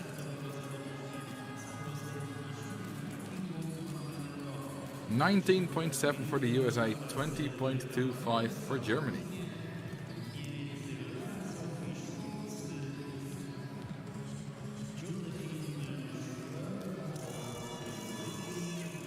And the first lap, the entire first lap, 35 roughly for both. And 15.2 for the USA, 15.1 for Germany. If a country starts off really quickly, they would be about a second quicker. And Germany accelerates a bit to 14.8. And here you can see the Americans pushing each other incredibly well. That's something that I've practiced a lot. Germany still faster in the lap though. And you used to see years ago, pretty much up until about 2-3 years ago, that people would swap whoever was in the first position every full or 1.5 lap or something like that. Sometimes even every half lap, to make sure that everyone had a turn at the front, which is of course the toughest because you get all the air resistance. But then a few years ago, I think it was Norway and America mostly who started this push technique. If you skate in the back, you have a little bit more energy left over. And if you push the one in front of you, then you don't lose the time that you lose when you swap positions. And now pretty much everyone's doing that. Some countries will still swap a little bit every now and then, like once or twice a race. But you don't see them doing it like 6 or 7 times a race anymore. Both countries are slowly losing a little bit of time every half lap. 15.6, 15.7 now.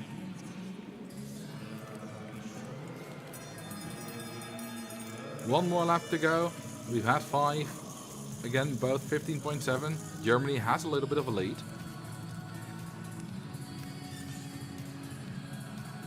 And if they keep this up, then they will win the race. Germany does not have the strongest individual skaters. But that's the thing you see on the team pursuit. You don't need the strongest individual skaters to win here. Because if you train very well together, that can make up for a lot. It is really a team thing. And 309.27 for Germany. Lost a little bit in that final half lap, but they still won. 309.69 for the US of A.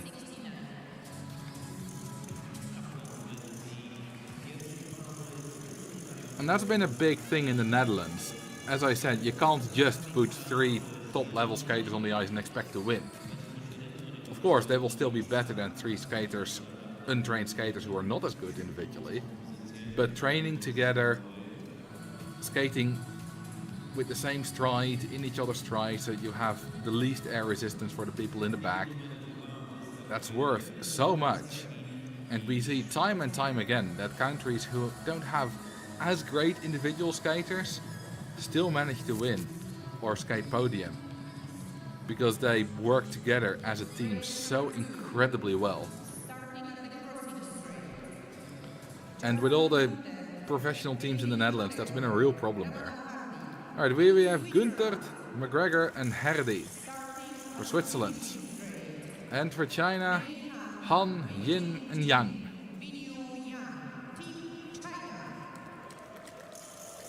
Another recent thing, as you can see here, are the helmets. Also only been a thing of the last few years that they've been mandatory.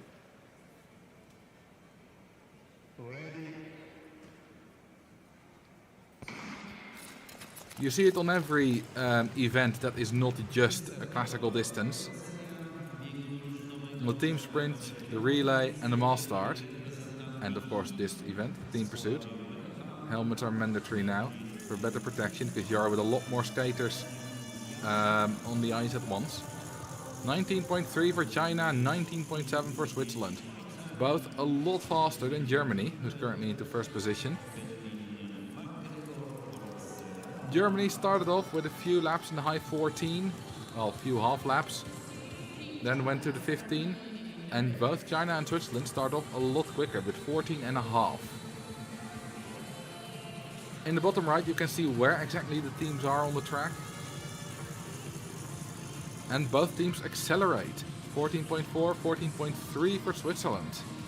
The Swiss flag is actually a square, but this flag has a default rectangle, but they did not quite manage to center the cross on the flag in the bottom right.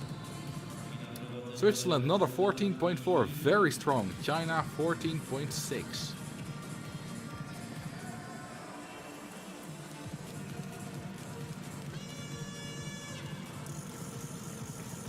Now Switzerland loses it a little bit, but still faster than what Germany did here. But Switzerland is on track for a very good result.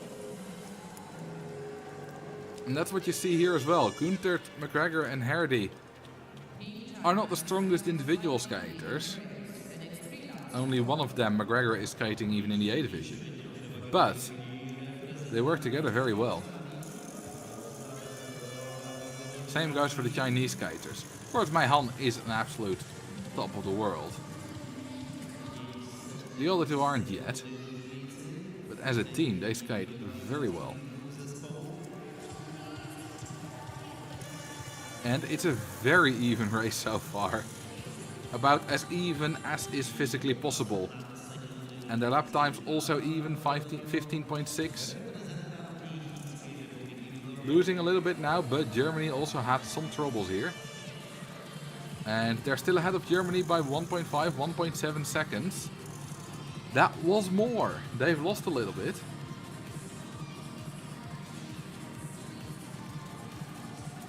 So one more lap to go. That should be enough what they have. They're losing more though.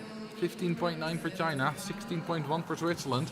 It looks like Switzerland started off a little bit too fast and is paying the price for that now.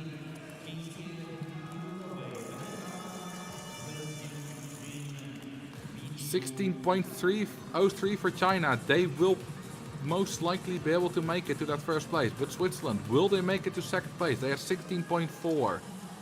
7 tenths left. And China goes into first place with 307.67, and Switzerland just about keeps enough for 308.9. Goes into second place.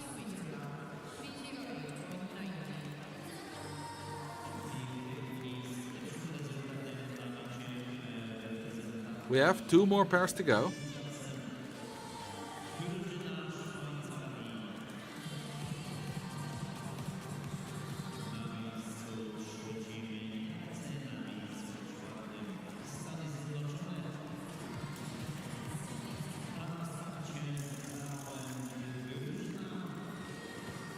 And the next pair will be Poland against Japan.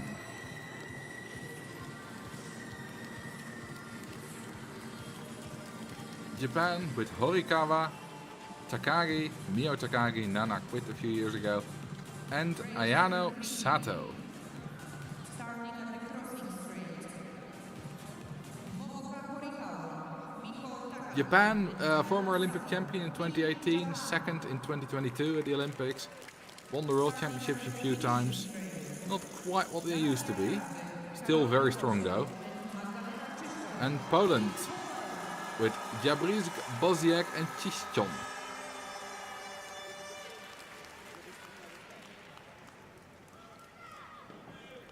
I say not quite what they used to be. Japan did win the first World Cup.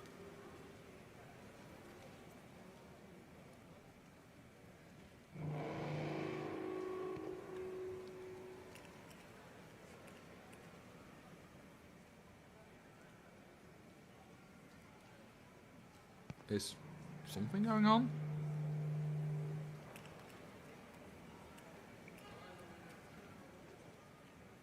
A little bit of a delay. Oh, there we go. I wonder what happened there.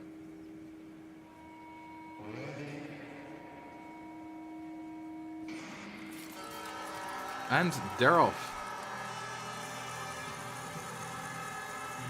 Japan in Obihiro started off very, very quickly. With half lap times in the low 14s. 14.0, 14.1, that kind of stuff. And a fast opener as well, 18.81, and Poland 19.55.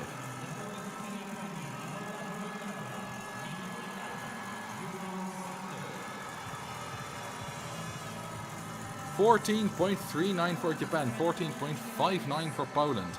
Now if we look at the track record, that is held by Canada with 3:00.28.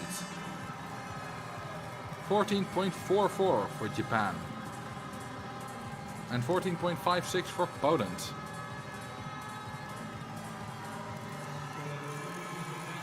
Let's compare to that track record actually. 14.52, and Japan is ahead of the track record with just 0.09 of a second.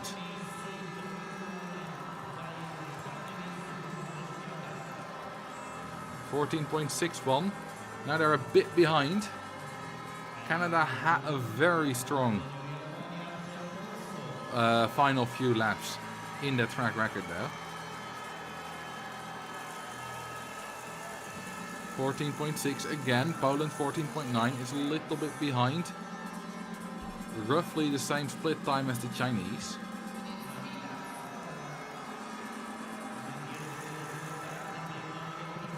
Japan is keeping it steady at 14.65. Is exactly 1/100th of a second behind the track record of Canada now. Canada 14.7 this next half lap. 14.6 for Japan. They are ahead. And Canada from now on had 14.8, 14.8, 14.8 and 14.9. So if Japan keeps it below that, which they do so far, they're ahead of the track record. And Poland is ahead of China now. With 15.3, and China lost a lot in the last bit. Japan 14.7 win even more. They are 0.3 up on the track record right now.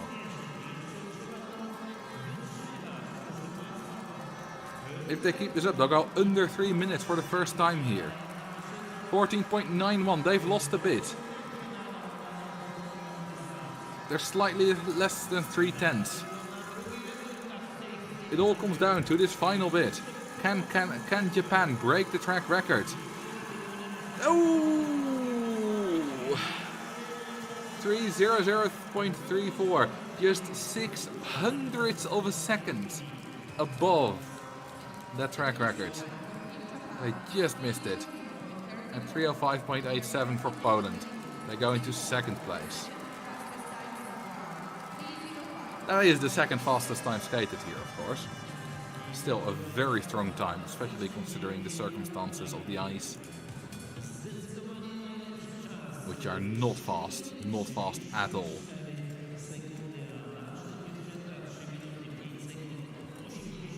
So a very strong race by Japan.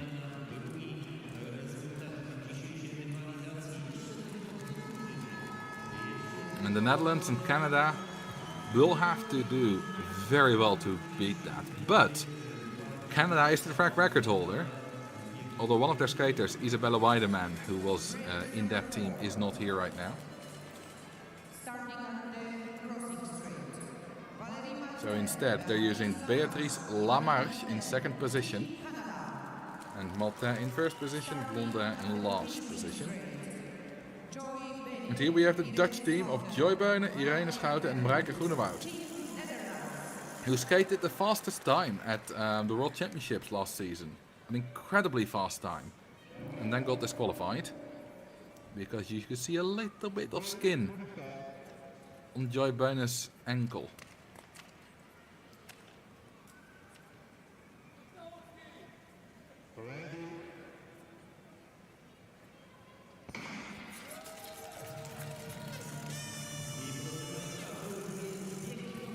So we will compare to Japan, obviously. Japan opened 18.81, which was quite quick. I don't think these countries will do that.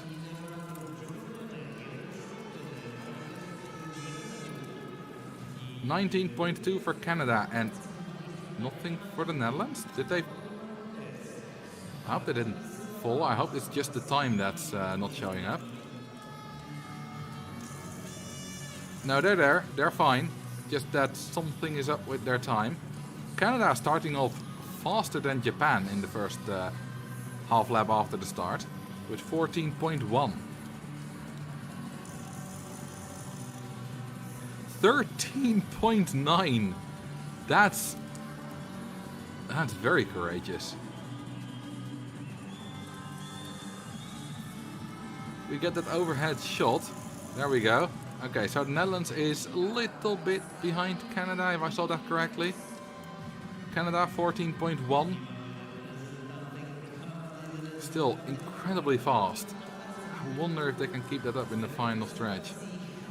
14.4 now, losing a bit, but so did Japan here. And they have almost a second lead on Japan. And just as with all the other teams, you can see that they're pushing a lot. It's all very aerodynamic this way.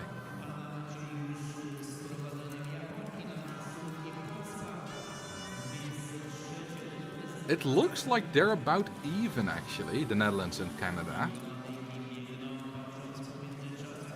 So the Netherlands is also up on Japan.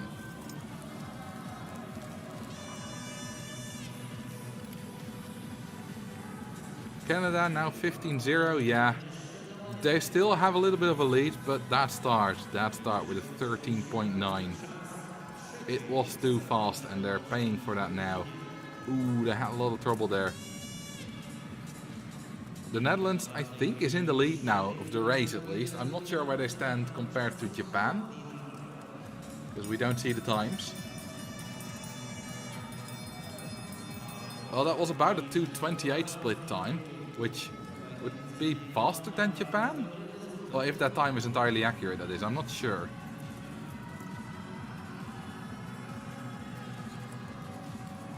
Yeah, I think they're slightly ahead of the track record. I can't promise you anything. We'll have to see whatever time they get here. Do they get a time? That's the question. They don't, but that was clearly a track record. That was clearly under 3 minutes. And Canada 303.24. We don't have a time, but the Netherlands won. That was under 3 minutes. But did something go wrong? I hope they don't get disqualified again. Something went wrong with the time. I hope it's not a transponder issue or something like that. I hope some kind of photo finish or whatever. There are a lot of backups for the time, so there will be a time somewhere. We just don't know it. But I think that they won. There might be a time in the stadium, although they seem to be unsure themselves. So I'm guessing there's no time in the stadium either. On the ISU website, we don't have a time. Yeah, Irene Schouten is like, yeah, I'm wearing it. Is Bonen not wearing her transponder? Ooh. Yeah, that looks to be a disqualification because she's not happy.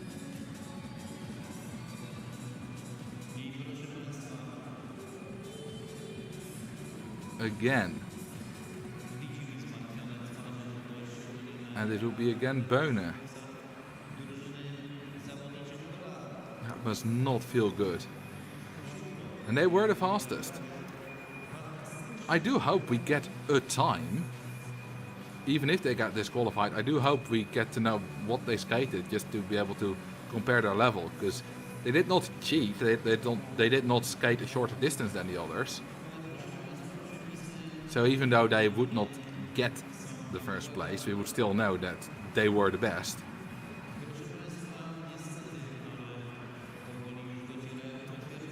Okay, we get a disqualification now on the ISU website, so that's official now, very unfortunate. But the question is, what time did they skate? It's something in the 2:58. Woohoo! That was Lamarche who almost went down there.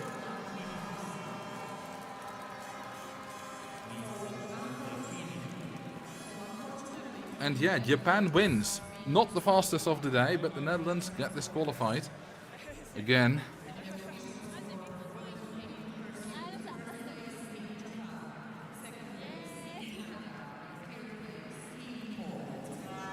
You don't wish that upon anyone, of course.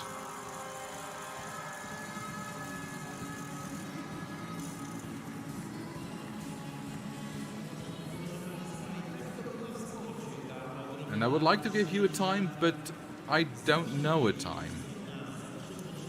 And I'm not sure if we'll ever know it. Anyway, Japan won, Canada second, Poland third in their own home. Very nice, very well done by the Polish ladies.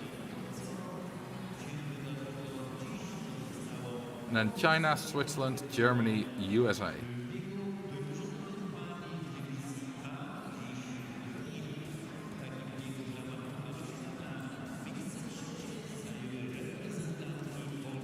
Here we get the team pursuit standings. So the standings we got earlier were wrong. Those were very different standings. There, Italy was in the lead with a lot more points than they have here.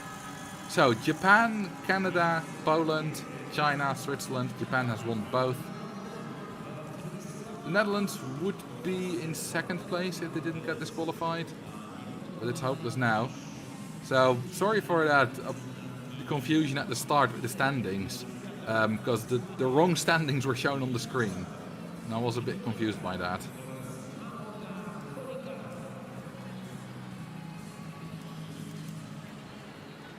So, we'll be preparing the ice now.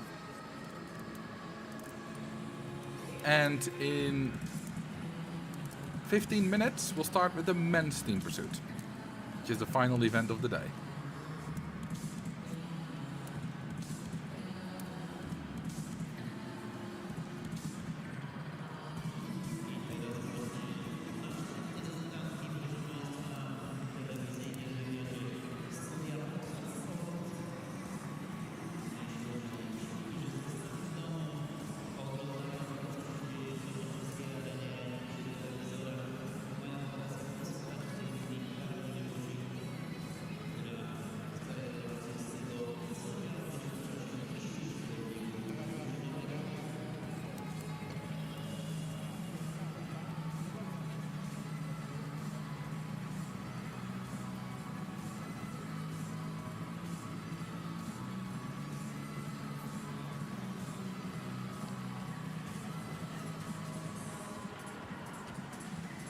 Halo, halo, moi drodzy, ależ to były emocje.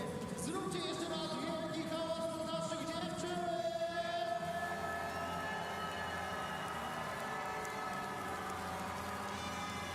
Tak jest, kochani,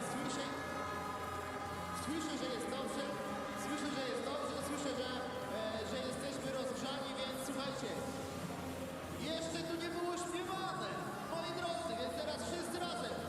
Polska, biało-czerwona.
Słuchajcie, tutaj trwają pertraktacje z dużą grupą z Rumunii. Zróbcie im wielkie brawa!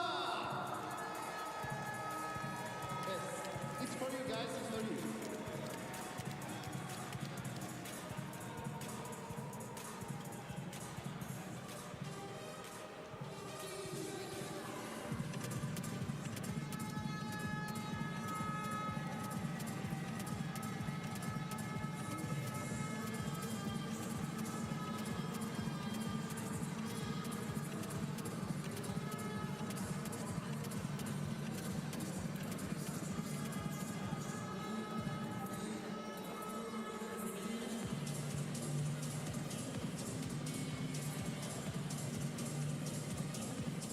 Moi drodzy, koledzy z Rumunii się właśnie zastanawiają, czy mają jakąś piosenkę. Czekamy na nich jeszcze chwilę.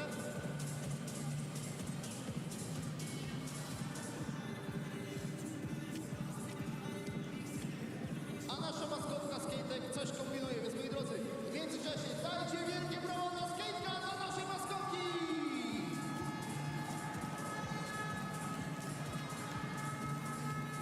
Skatek widzę, że zbiera towar i będzie się z wami dzielił koszulkami, więc słuchajcie, zróbcie hałas tam, gdzie chcecie, żeby te koszulki poleciały!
Moi drodzy, macie niesamowitą okazję, aby zrobić sobie na widok i zdjęcie ze Skate'kiem. Więc jeśli chcecie, jest on tam u was, dajcie znać, czy macie ochotę.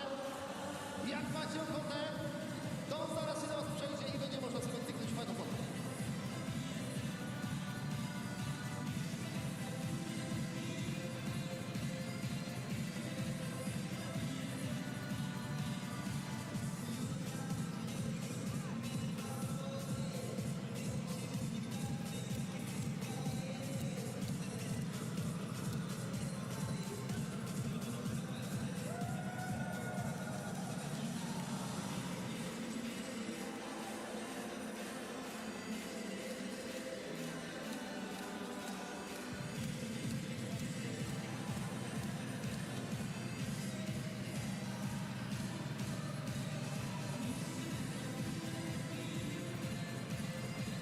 And we nearly start with the men's team pursuit. Where, according to this, Belgium is in first place, but that's not possible. So this is... Oh no, it is possible because they have already skated. And the Netherlands and the top teams haven't yet, because they've skated in the B division, which makes that kind of useless. Because there was a B division earlier today, which Belgium won, which is very good. So they're technically, because of the points they got there, in first place now, but they skated on extra race. So it kind of makes no sense. Anyway, we have 3 pairs in the A division. Only 3 instead of 4, because the men's team pursuit is 2 more laps. So the ice has to take a little bit more every race. It's 8 laps instead of just 4, instead of just 6. First race, Japan against the Netherlands, then Norway against Italy, and then the United States against China in the final race. And I just heard, if you remember, Joy Boyne forgot her transponder, and the Netherlands got disqualified in the women's team pursuit just a few minutes ago. Well, I heard that Joy Boyne was searching for her transponders before the race and could not find them. Was searching everywhere, but apparently someone else had taken them by mistake, which is why she couldn't find them. This is all second hand, so take it with a little bit of a grain of salt. But that does raise a little bit of questions of the disqualification. Should that happen if it's not her fault? But I don't know exactly what all happened. But there's more to that story than just her forgetting to put on her transponders. Anyway, on to the men's team pursuit. Japan with Seitaru Ichinue, Riku Tsukiya and Kasahara. I'm not sure about the first name and they're not showing it here either. The Netherlands, we have Marcel Bosker, Bart Holwerf and in the final position Gert Wierda.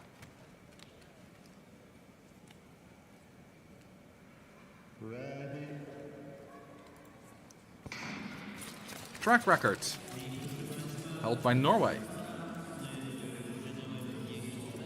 which is 3:42.7.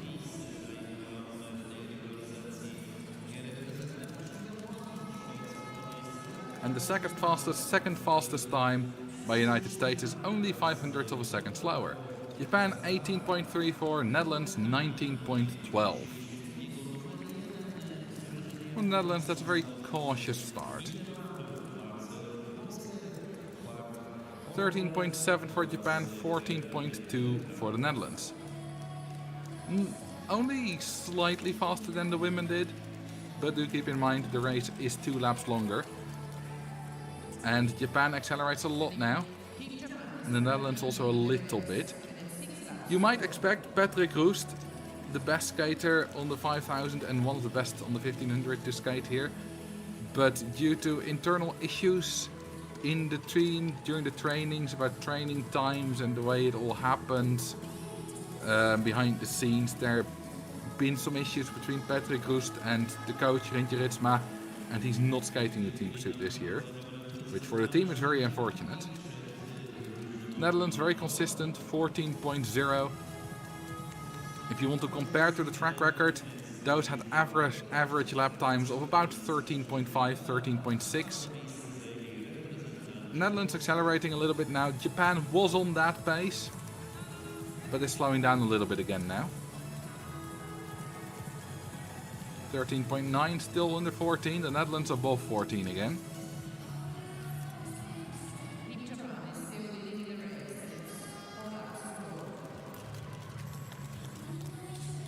And 14.1 for Japan, 14.02 for the Netherlands. The Netherlands is now a little bit faster, but is over 2 seconds behind Japan. So, if they keep this up, if they accelerate a bit, then they might be able to make that up. And very steady.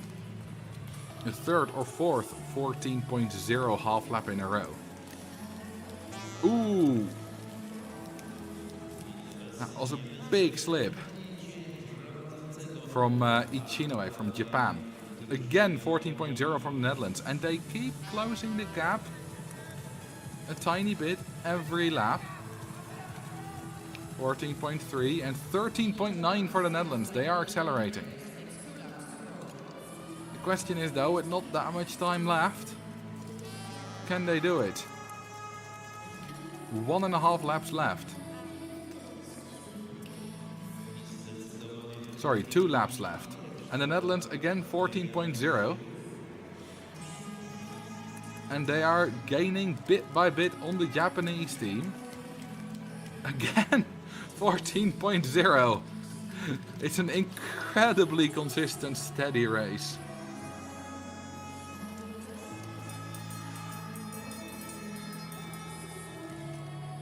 (13.9) in Japan, 14.4. With 1 more lap to go. If the difference in lap time stay the same, the Netherlands will actually win.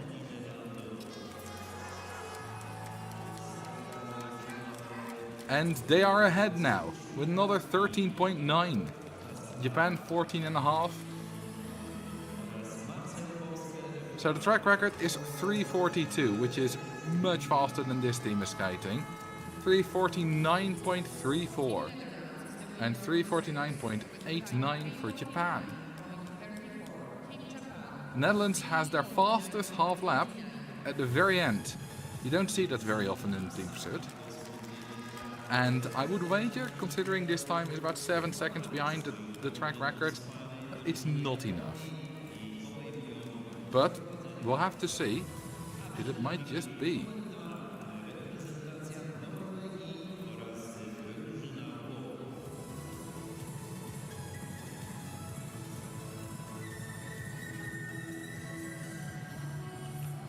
In the next race, we have Norway against Italy.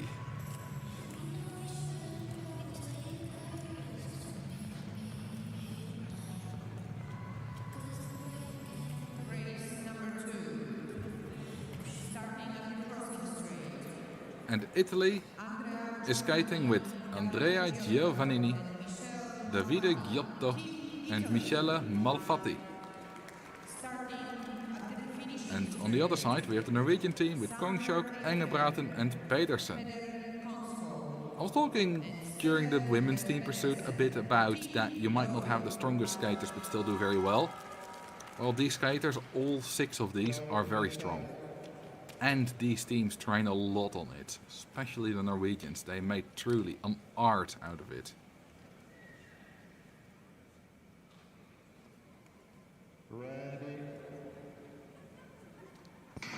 Norwegians are the reigning double Olympic champions, 2018, 2022.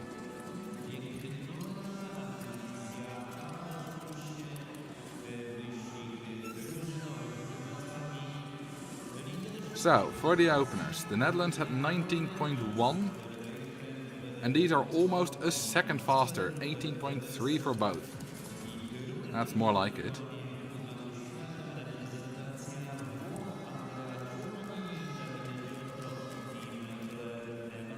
And also their first half lap, 13.5 for Italy, 13.7 for Norway.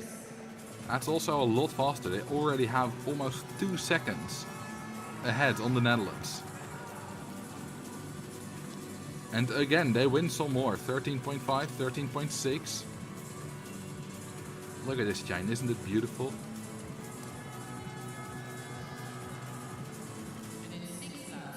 $13.5 for both again. If they keep this up, they're on a pace for a track record. And the track record belongs... Oh!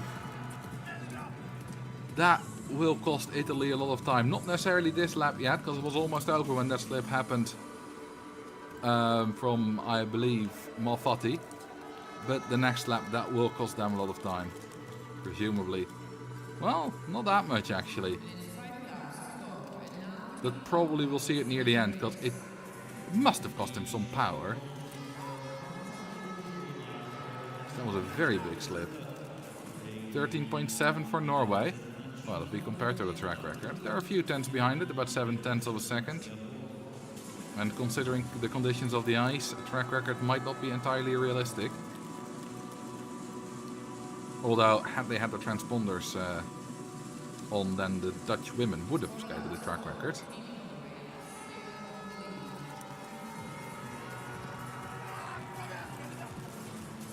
$13.8 for Norway, 13.7 for Italy. I'm quite surprised how well Italy is doing, actually, considering that Malfatti almost fell. 13.8 for Norway, 13.7 for Italy. Both races are very steady, and they're almost 4 seconds up on the Netherlands.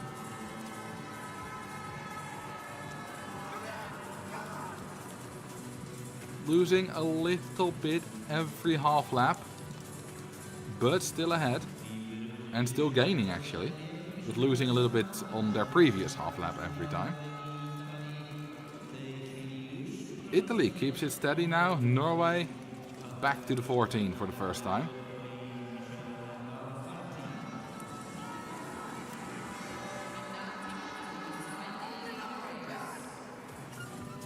Italy still under 14, over 4 seconds ahead of the Netherlands. And Norway 14.0 again.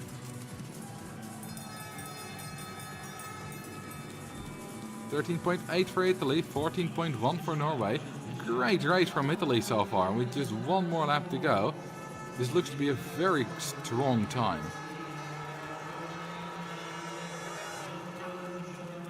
Now Italy for the first time in the 14 as well. Norway loses a little bit more. And the finish. For Italy that is 3:45.38. For Norway 3:46.50. Very strong race by the Italians, and it almost went wrong. It almost all fell down, literally. They managed to stay upright.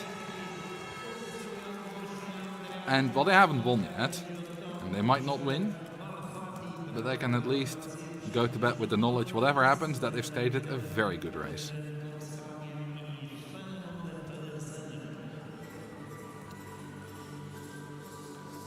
We have one more race to go, which is America against China.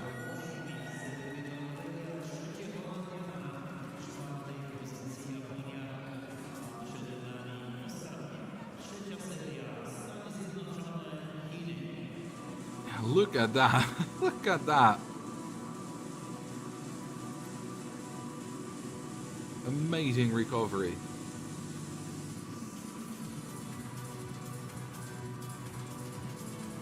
Race number 3. And in pair 3, Starting at the crossing we have China with Wang, Wu, and Sun.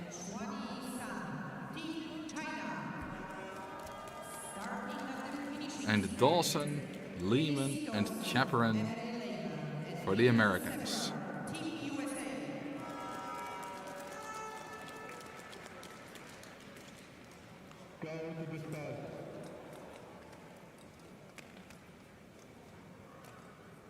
China is better on the long distances than ever before this season. So I wonder what they can do here. America, world record holder on the team pursuits with 3:34, which is a time that we're not going to get even close to today. Makes sense, considering that was skated in Salt Lake City, the fastest rink in the world. And 18.5 seconds for both, a little bit behind Italy.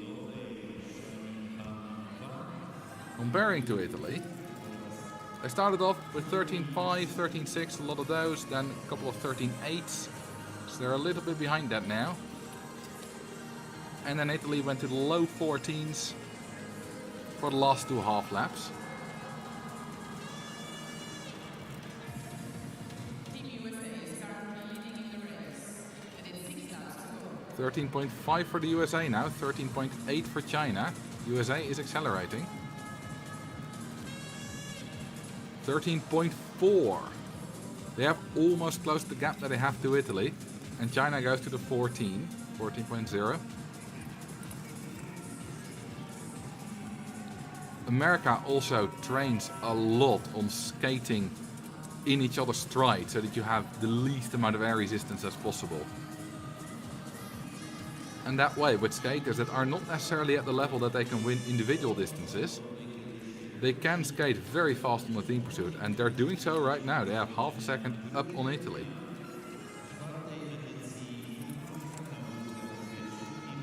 China not quite at that level yet. China 1:42.89 as split time, which is quite a bit behind what the USA is doing. Again, 13.6, almost a second ahead of Italy. China back into the 13 though. Accelerating a little bit, which is very good.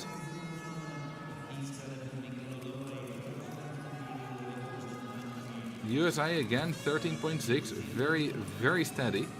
China keeps it under the 14 as well.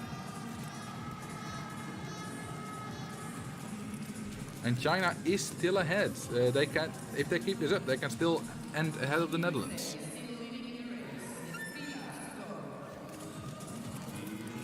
With this pace though, America will win, but can they keep it up? So far they are keeping it up, over a second ahead of Italy. China 14.0, incredibly steady. That 238.8 is ahead of the Netherlands by almost a second. USA losing a tiny bit now, but still wins on Italy. And China steady, very, very steady. USA 13.9, loses now a tiny bit on Italy. They haven't won yet. 14.1, ooh. One more lap to go, 1 second that they have to lose. Or that they are able to lose before losing the race. 14.2, 8/10 of a second left, that should be enough. If they say under 15 seconds for this last half lap, then they will win. And their final time is 3:44.86. And China goes into 3:49.60, just behind the Netherlands. They lost too much in the final bit, where the Netherlands accelerated a little bit. China into 5th place. And that 3:44.8 is, I believe, the 5th fastest time ever skated. That will be a very strong time. And just 2 seconds above the track record.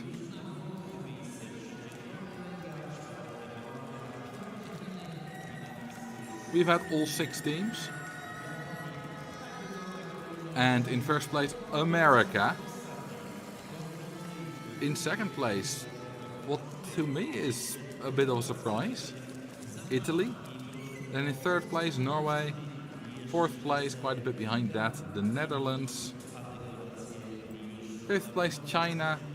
And at the end, Japan. And there we have the official results. No issues with any transponders, luckily here. USA, Italy, Norway, Netherlands, China, Japan.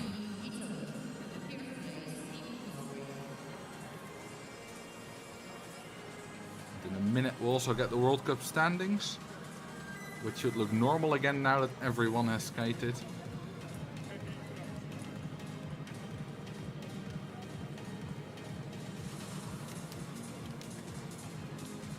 There we go, Norway and Italy are tied.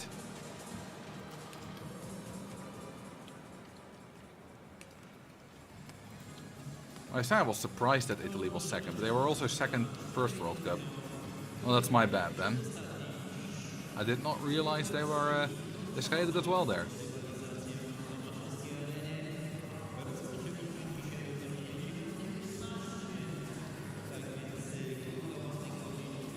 And that were all the events we have for you today.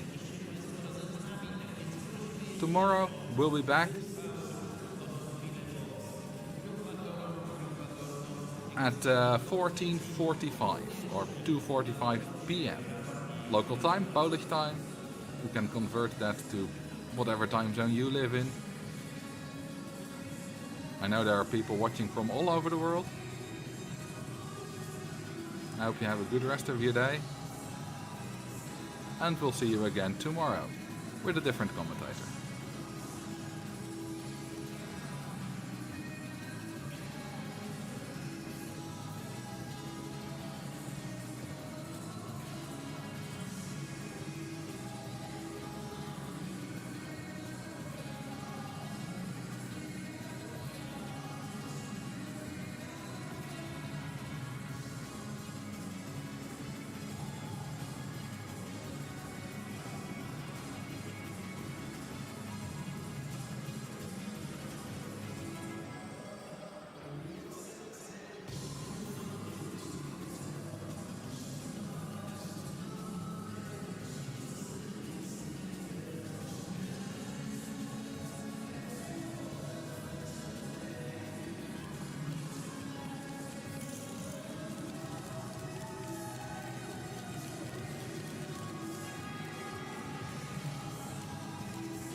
The first